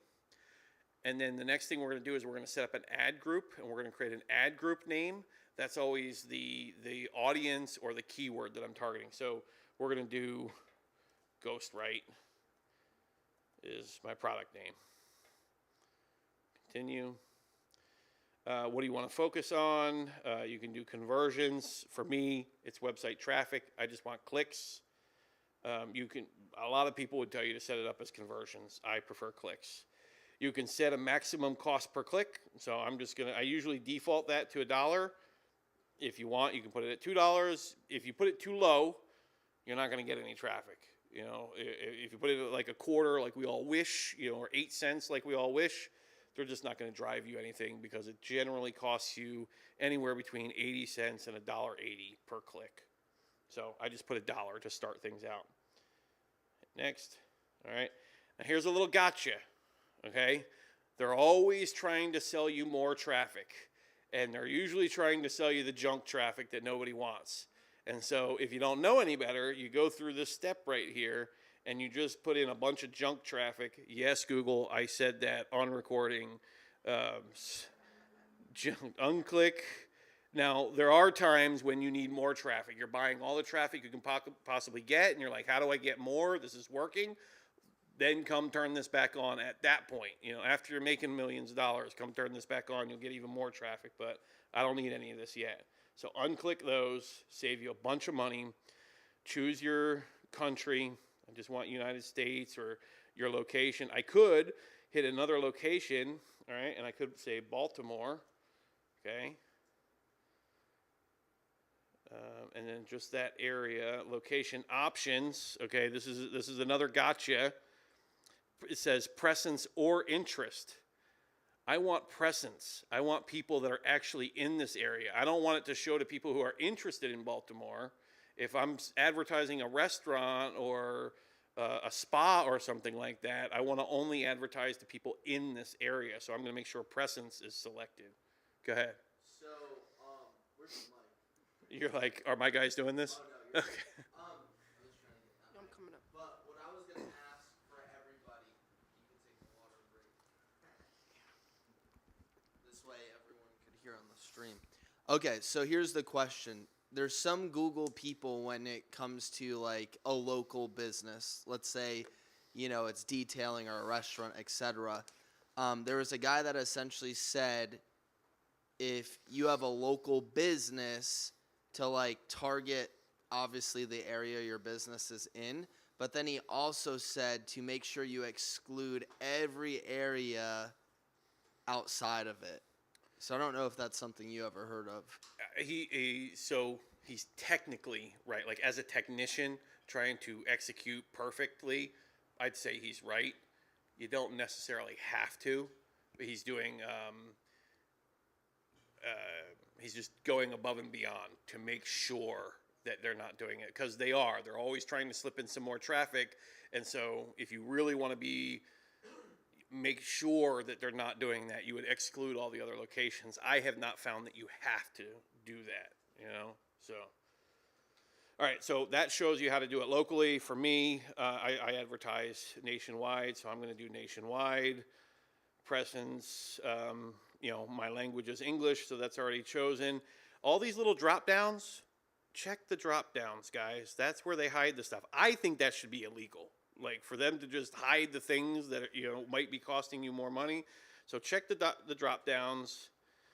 Nothing. Okay.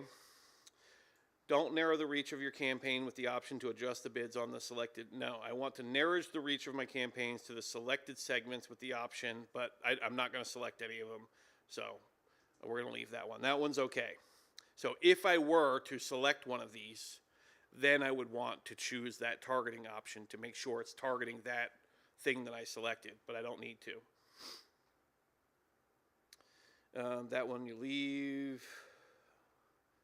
Automatically created assets, don't want that. Here's another one, more settings. Make sure you check these areas. Add rotation, that one's fine. Start and end date, so if you wanted to make sure that this was only a 7-day campaign, you could put an end date in there. For me, I want it to run every day. I'm just setting up like a $5 a day campaign. I want it to run forever, until I turn it off. So I don't need an end day. It's going to run all day. So if you wanted to, you could squeeze out a little bit better car detailing. You probably don't want to serve your ads at 3 a.m. in the morning. Maybe you only want to show your ads during the day, so you could set your ad schedule to show, at different times. You could click into there. You could show all day, only on Thursdays or, what times, but I don't need any of that right now. Go ahead. Since you said you don't want to show them at 3 in the morning, but if you're only, so you said, like, let's say you said you may not want to show it at 3 in the morning, but if you're paying for clicks, what would be the difference? Because someone could click on it at 3 in the morning, but if they didn't, then you didn't pay for it. So what would be the difference? How many of your people were click to call? Gotcha. Yeah. But yeah. they're okay. You don't want them calling you at 3 a.m. All right. So if you're running click to call ads, turn it off. If you're not running click to call ads, let it run. Because if they're up at 3 a.m. and they're interested in car detailing, that's on them.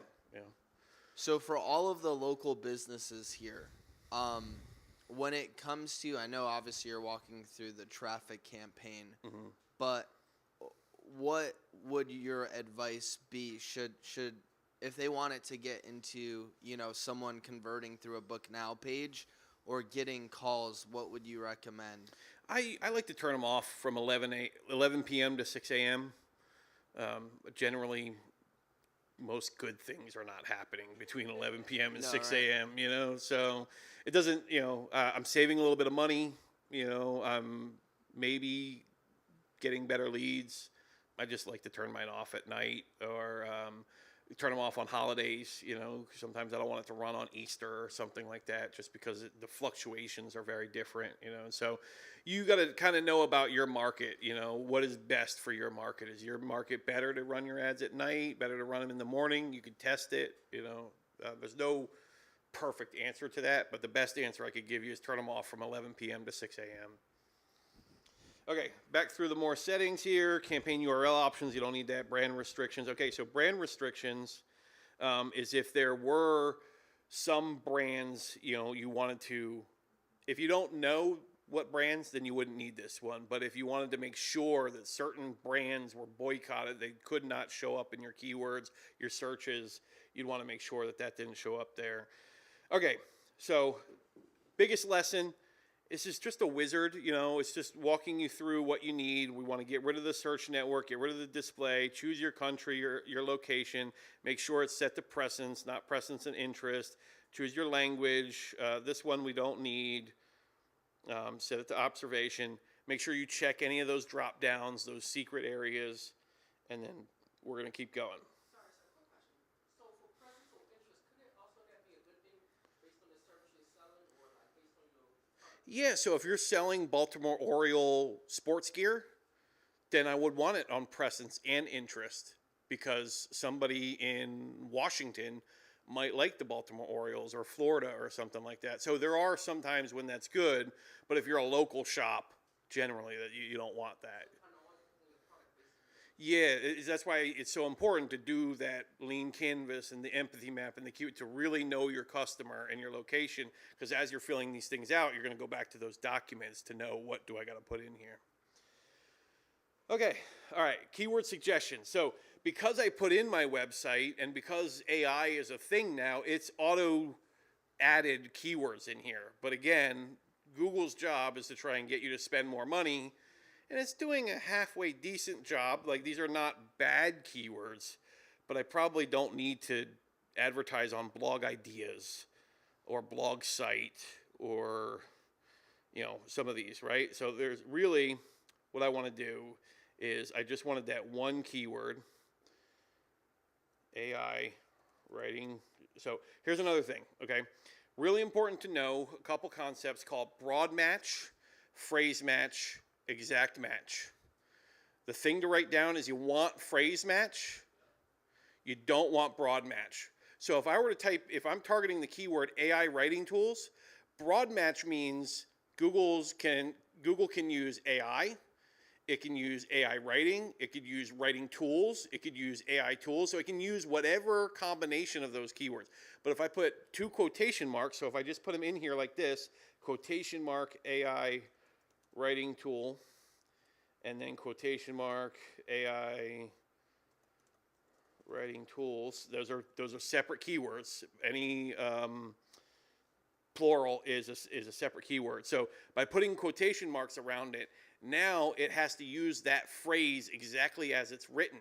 So it can't, my ad could still show up for best AI writing tools or AI writing tools reviews, but it always has to have that phrase in the search. So I'm going to get much more targeted traffic in there. So by targeting these 2, I'm actually probably targeting 25 different keywords because there's other prefixes and suffixes to this keyword phrase. So I always just look for like what's the no duh keyword. And so I sell a retargeting book. The keyword is retargeting book, with quotation marks around it, and retargeting books with quotation marks around it. So if somebody searches retargeting book, they're going to see my retargeting book. If I sell an AI writing tool, then when they search AI writing tool, I'm going to show up. So like look for that no duh keyword, and that's where I just start. And then as you go on, you can start adding questions into here, and you drive them to your blog post. But for now, just these 2 keywords, that's all I need in here. Now we come to writing. This is what I don't love. It used to be just 1 headline, 1 description, but now with AI and machine learning and all that, they want you to put at least 5 headlines, I think 5 descriptions. And so you can click on more ideas, and it'll give you headline suggestions. So I can click on this. Okay, so I'm just going to do something. So automate your blogging. And then if this little pin, if I click pin, it's going to tell me what position do I want to pin that in. Okay, so I want automate your blogging to always be the first part of my ad. And so what it's going to do is you're going to put a couple of little headline snippets in there, so like automate your blogging,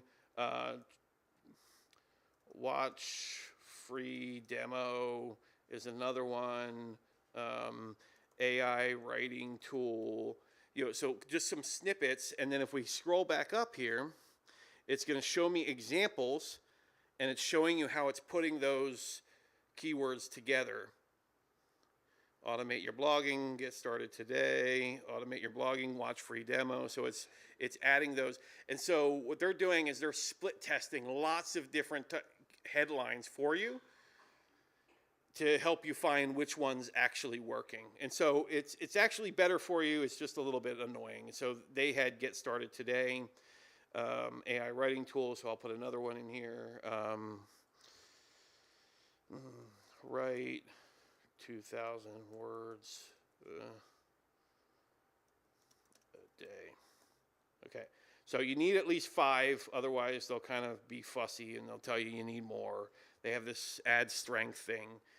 You don't have to get it all the way up. It's almost impossible to get that ad strength thing all the way up. You can read blog posts. I still have to read a blog post every time. Like I always get it to like 85, 89%. And I'm like, what do I actually have to do to get it higher? And I have to re-Google it every time. And so you want to give, they want at least 4 descriptions. And so if you want, you can just have ChatGPT write you some more descriptions. You can go to your website. So I'll go and I'll grab these. I'll add that as a description. Too long. So I'll just kind of try to cut this out a little bit. Is that good enough?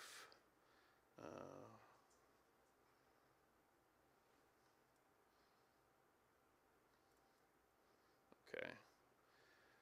All right, so it's under the 90 characters limit. Then we got to do another description in here.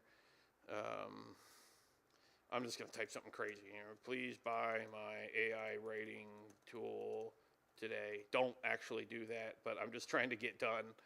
All right, so then here's where I said you can add site links, call outs. You don't have to. All right, save that for later. Go ahead in the back.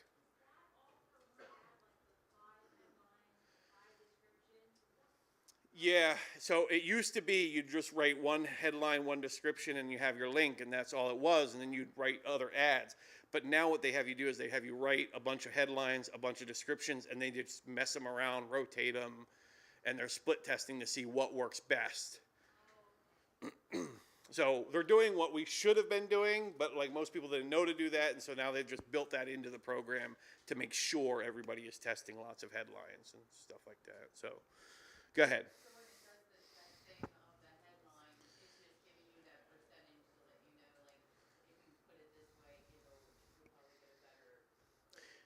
Yeah, they know their algorithm, and so they're trying to tell you to put enough things into there to satisfy their algorithm. I usually find as long as I can get it above 75%, I'm okay.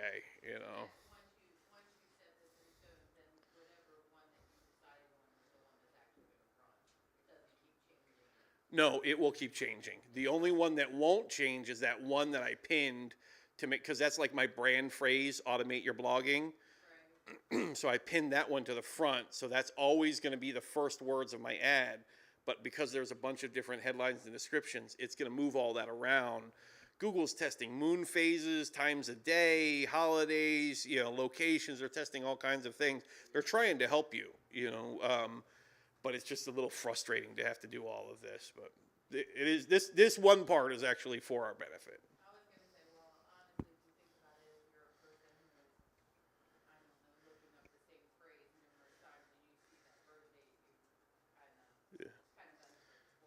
Yeah, it can be better. Yeah, it's usually better for us. And so there's these things that, says you could improve it by this percent. They're just trying to make it easier for everybody. You don't have to have those things. Those are just things that could make your ads better. Things I would look into as you go. Like, next week, learn what call outs are.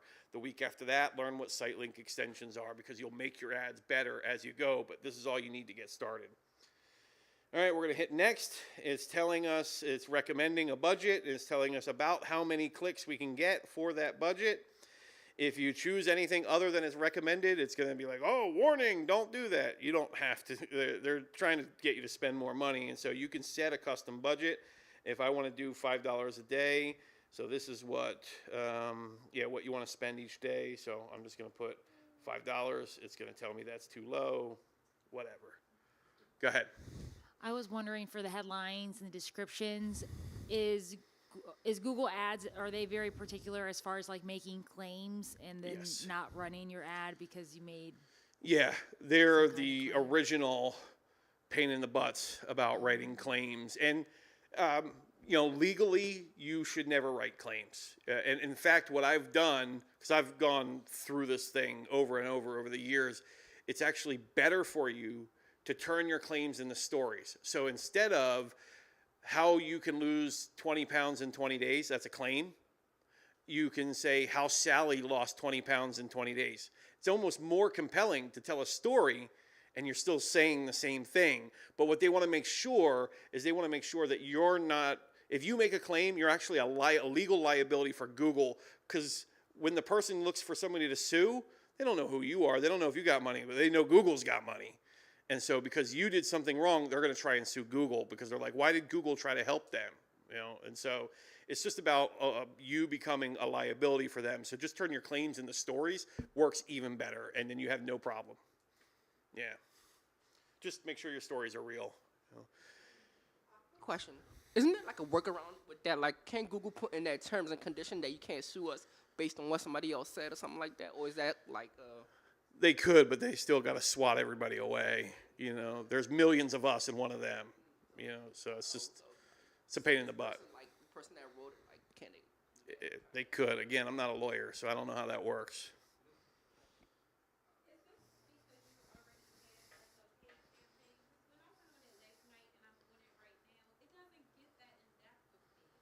I'm glad you said that. So your first time when you go through a Google ad, they're going to kind of put you in this like training wheels version of Google. It's like Google Express. Just go through it. I don't know how to get out of it. I've had to do it for like my uncle and stuff. Just go through the steps, hit publish and everything, and then just go pause or delete that ad. And it's just the first time you go through, they limit some of the features because they're trying to make it easy for first timers. Go through it, go pause or delete, and then just go into the normal, all right? So, yeah, I'm glad you caught that. All right, let me finish up here. So we're setting our budget to $5 a day. We're going to hit next. I'm sorry, so I thought it was $1 a day, or is that Per click. per click? So $5 a day budget. So max they can spend. Sometimes it'll be like $5.23. They can't like turn it off exactly. You'd think they probably have the ability. Like if I told them I only have $100, you think they're going to go over 100? No, they're going to be like $99.99. Boom, they're done. But when it's my fault, they stop it. So it's $5 a day. So once you hit 5 clicks, they're just gonna turn it off. That's what kind of saying. Essentially, yeah. About 5 clicks a day is about what I'm going to get. Yeah. All right, it's only giving me a red light here because I already have a campaign named exactly this, so I could just do Ghostwrite. Should be able to do that.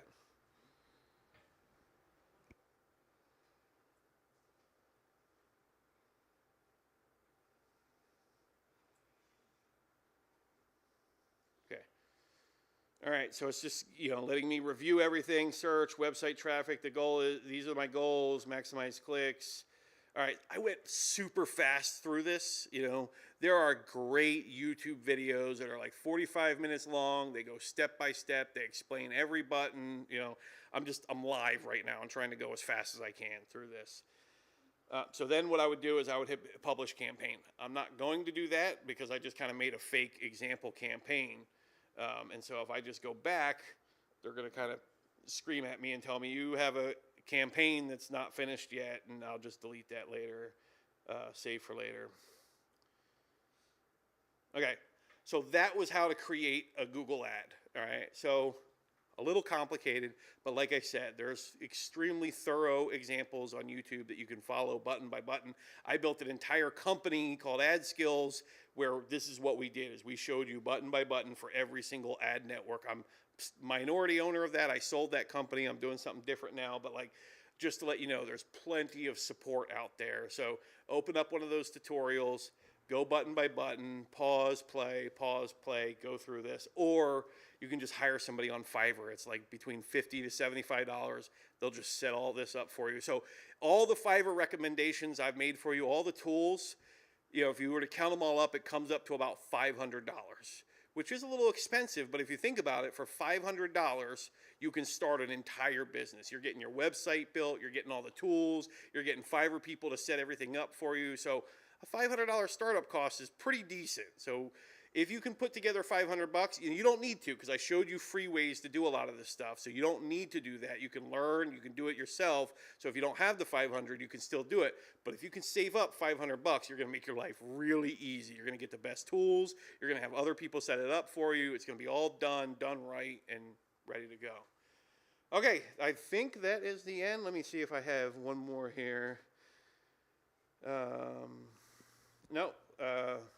My wife picked out this verse for you guys, Galatians 6:9. Don't get weary of doing good, for there will be a harvest if you don't give up. Praise God. Absolutely. Thank you, wife. I miss you.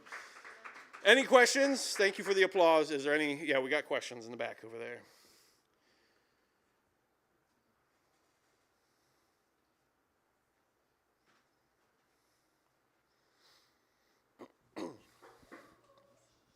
So for being a local business owner, would you say that Google Ads, what you just taught us, does that supersede or maybe go hand in hand with getting I don't know what it's called, like a Google listing, So Google has a lot for you. There's the maps. There's Google Maps profiles. There's your Google listing. There's Google Sites, there's Google Tag Manager, Google Analytics, Google Ads. You can get free ranking. There's Google Docs, Gmail. Google's got a lot of stuff for you, and it's all free, but they are kind of tracking your information and all that. So it's kind of an exchange. You give them your information, they give you valuable tools to use. So they do have a lot of stuff you can use. Well, I'm asking because I'm in the roofing industry. I'm in roofing sales, and when I try to look that up, before I really see any ads come up, it's just a huge list of local roofers. So I'm just trying to figure out like how do I compete? It's a great strategy for them? local businesses. It's just not something I have expertise in, so that's why I don't teach on that one. Awesome, thank you. Yeah. Got back here. Real quick, so as we pass the mic around, just wait for it to come to you, because we want to be able to make sure everyone online can hear you, okay? So just raise your hand and wait for the mic to come to you. That would be great. Thank you. Okay, so I wanted to know the POC for the $500 all-inclusive package. Like, do you have a link to the place I can get that? Like one place you can just give them Yeah. $500. Exactly. That would be cool. If any of y'all looking for a business idea, there's a business idea. Inside of AdSkills, we actually, you might be able to go to adskills.com, and in the footer, I think there's, what do we call it? Hold on.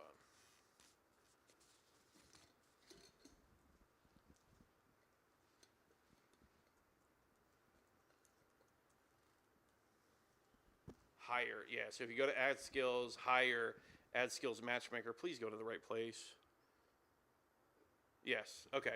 So there's kind of a little chat here, and so what this is doing is it's gathering a couple of some interest data from you, like what ad network, what budget, what skill level are you looking for, and it's going to grab that information, and what's going to do is going to help match you up with somebody who's already trained in ad skills. I do have a minority interest in the company, but I don't really make a bunch of money. And that matchmaker program is all free. So if you're looking for someone who's already trained by me, they're in the matchmaker program. They're certified. They may not be only $500 because I teach them to charge $2,500, but some of them, they do charge less. So that's the best thing I could give you. What kind of advice would you give to someone that's very passion oriented? So like I have a lot of passions, but I don't know how to turn it into a business yet. However, I know how to market and make money, but I'm not driven by money, so I have a hard time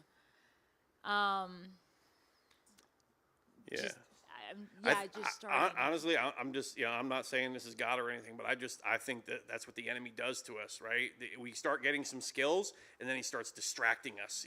We start seeing all these different things, and then that's kind of like how he delays us, distracts us, deludes us, and so, like my wife always tells me, because I have the same problem all the time, like one of my phrases is, the last thing in the world I need is another good idea. I don't want a good idea. If you have one, please don't tell me, And so we can do everything. We just can't do everything right now. So take some index cards, some Post-it notes, put them up on your wall. I'm going to do all these ideas. I'm going to do this one first. When that one's done, I'm going to do this one. When that one's done, I'm going to do this one, and just fight against it. Well, I guess it's like I've got a course. I made a course for other roofing people like myself to generate leads online. And it's all built out. It has my name, has my face on it, but I can make a lot of money doing it, but I just don't want to. Yeah. I don't want to be as known as the roofing lady for I want the to be rest a of my life. pastor. I want to be a revivalist. Yes, I want to be an just apologetics expert on YouTube. Yeah, I want to be a fish tank hobbyist. Like, yeah, I feel you. I get it. We just have to fight against that.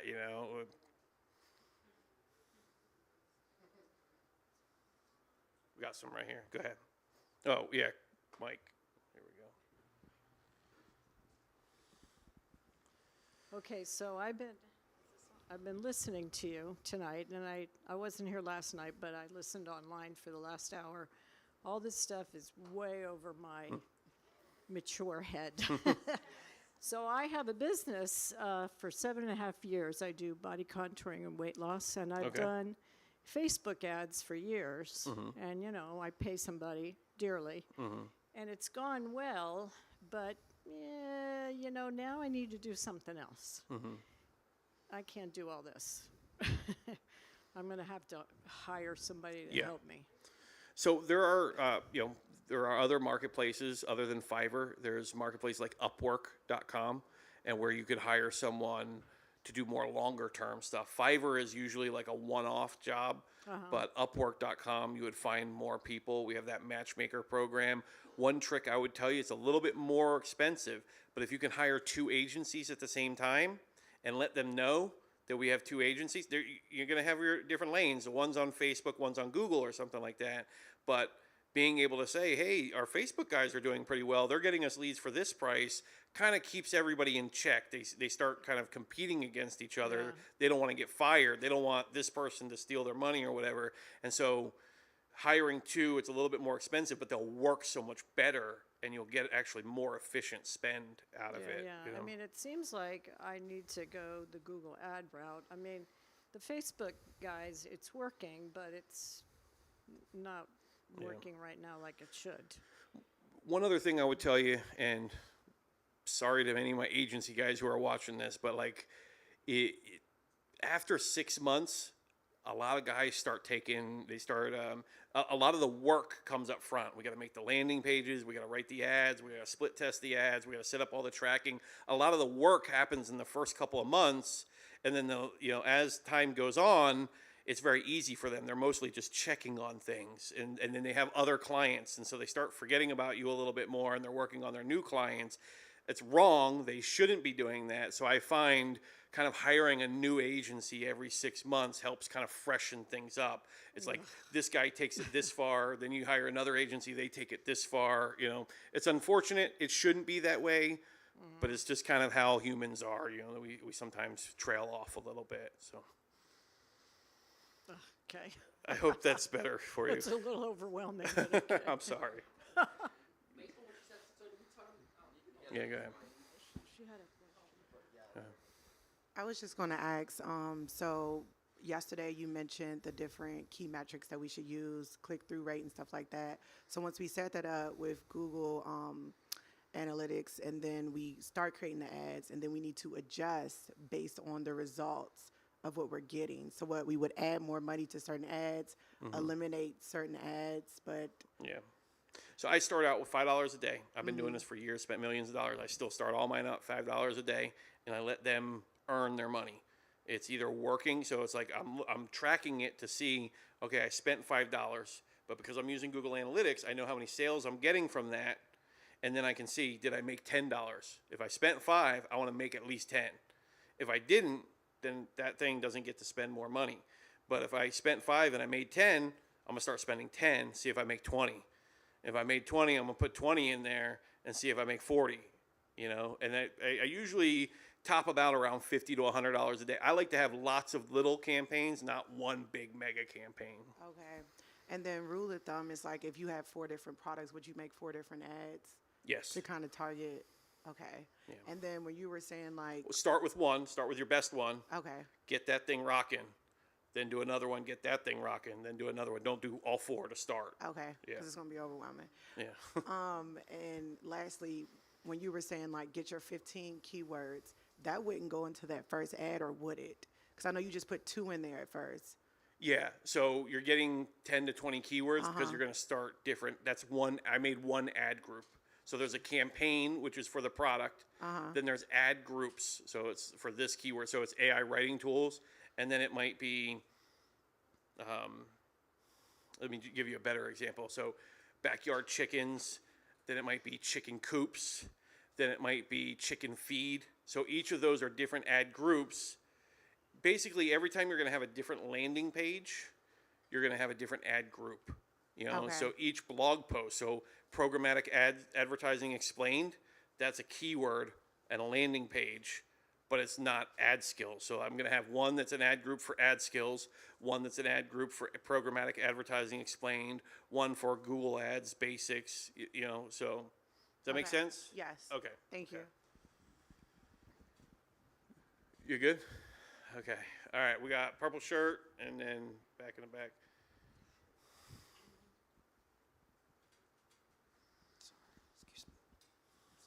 Sorry. Y'all got to get like one more and have them on both sides. I know this is off of product, but say you have a blog post, like a video that you're doing on YouTube, correct? You need as many clicks as you can get so that you can get them to pay you. Like, that's completely different. Do you know what I mean? You need to get enough views. So, yeah, you're talking about if you get more views on YouTube, you'll earn more money through the YouTube partnership program. Yes. So should you pay for more clicks to get more views? It's not going to work out that way, because what happens is, like, let's say I bid $1 per click, and if that goes to the YouTube, Google's going to get 40% of that, and the YouTuber is going to get 60% of that. So you would be spending $1 and earning 60 cents. So the math won't work out for it. That's just not how you do that. You might use other cheaper networks, but Google's too expensive for that specific use. Thank you. Yeah. Just a couple more questions. Back in the back. Back.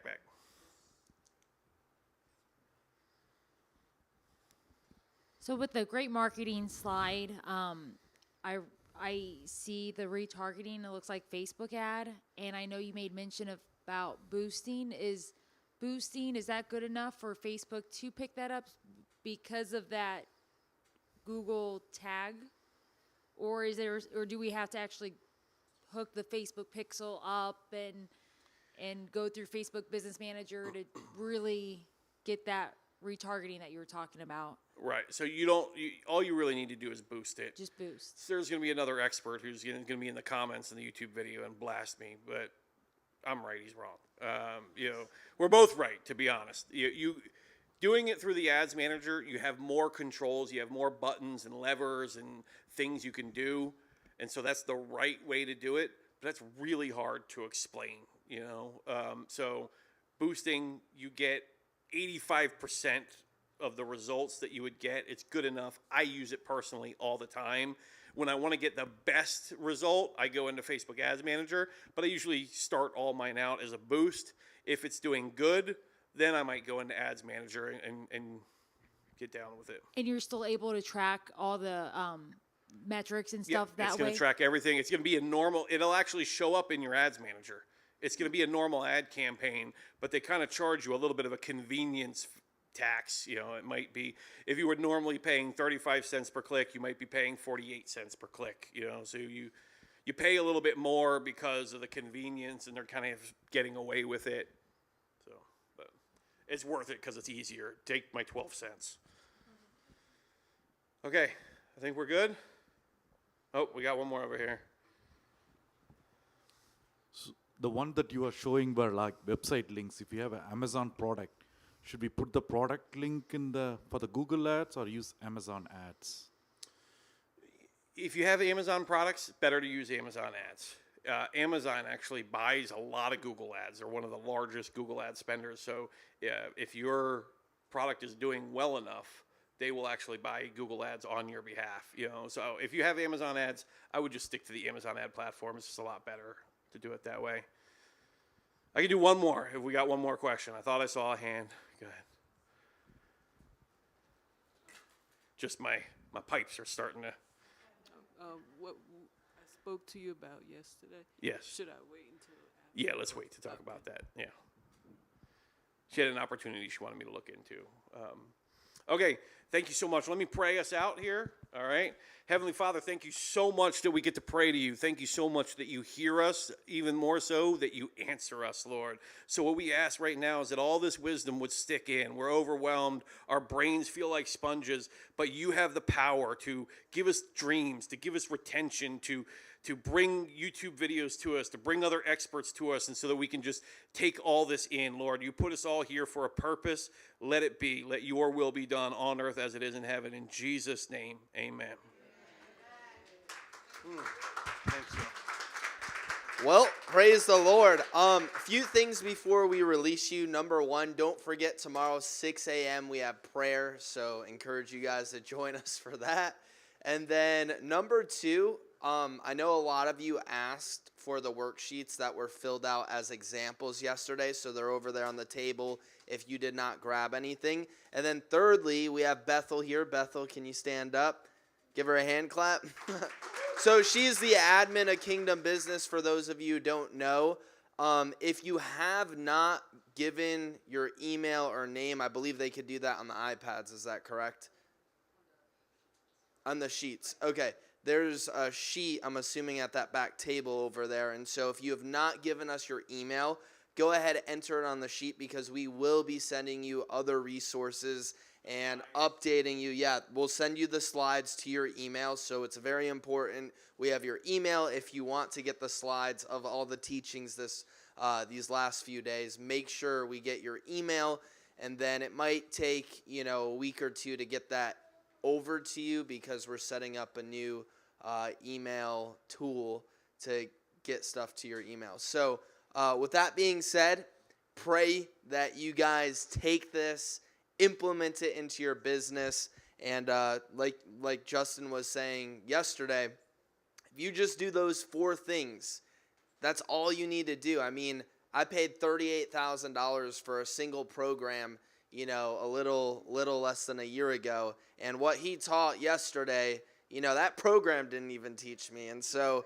really, I want to encourage you, if you need to go back, we put the videos on YouTube. You can watch them over and over again. Some of you probably need to go through it a few more times, and highly recommend you do that. And so pray you guys are blessed, and we will let you know. We'll notify you through email, and obviously on Sunday morning when we're going to do the next KBF. So love you guys. See you tomorrow. Be blessed in Jesus' name. Thank you so much for watching this broadcast. We pray that it blessed you. We are so happy that you decided to join us. Don't turn this off, because we want you to like, share, subscribe, tag a friend, and continue to be a part of what God is doing here at the River. If this broadcast blessed you, we also want you to pray about and consider becoming a monthly partner today. You can partner with us as we go after the harvest of souls right here across the greater Baltimore region. We've seen over 32,000 souls as a ministry just in the last 3 years. We've got outreaches coming up, a big toy outreach coming up at the end of this year, and more outreaches lined up already for 2024, and you can be a part of that. Your monthly seed of $50, $100, $200, $500 can make a huge difference, because today is the day of salvation and the harvest is truly plentiful. And the more people that can partner with us, the greater our reach can be and the greater souls that we can reach here and wrap this thing up before the coming of the Lord Jesus Christ. Pastor Tony and I love you. Thank you for watching. Stay tuned. Keep watching with us and be a part of what God is doing here in Baltimore. God bless you.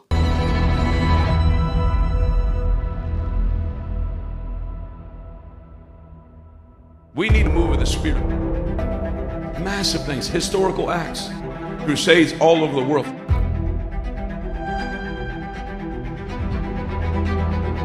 I want to see the Northeast shaken by the fire of God. Inside your house, inside your workplace, inside your dreams. Guess what? It's only the beginning. Baltimore County, Baltimore City, Maryland, and America better get ready for one of the greatest moves of God that history has ever seen. You'll fulfill the prophecy.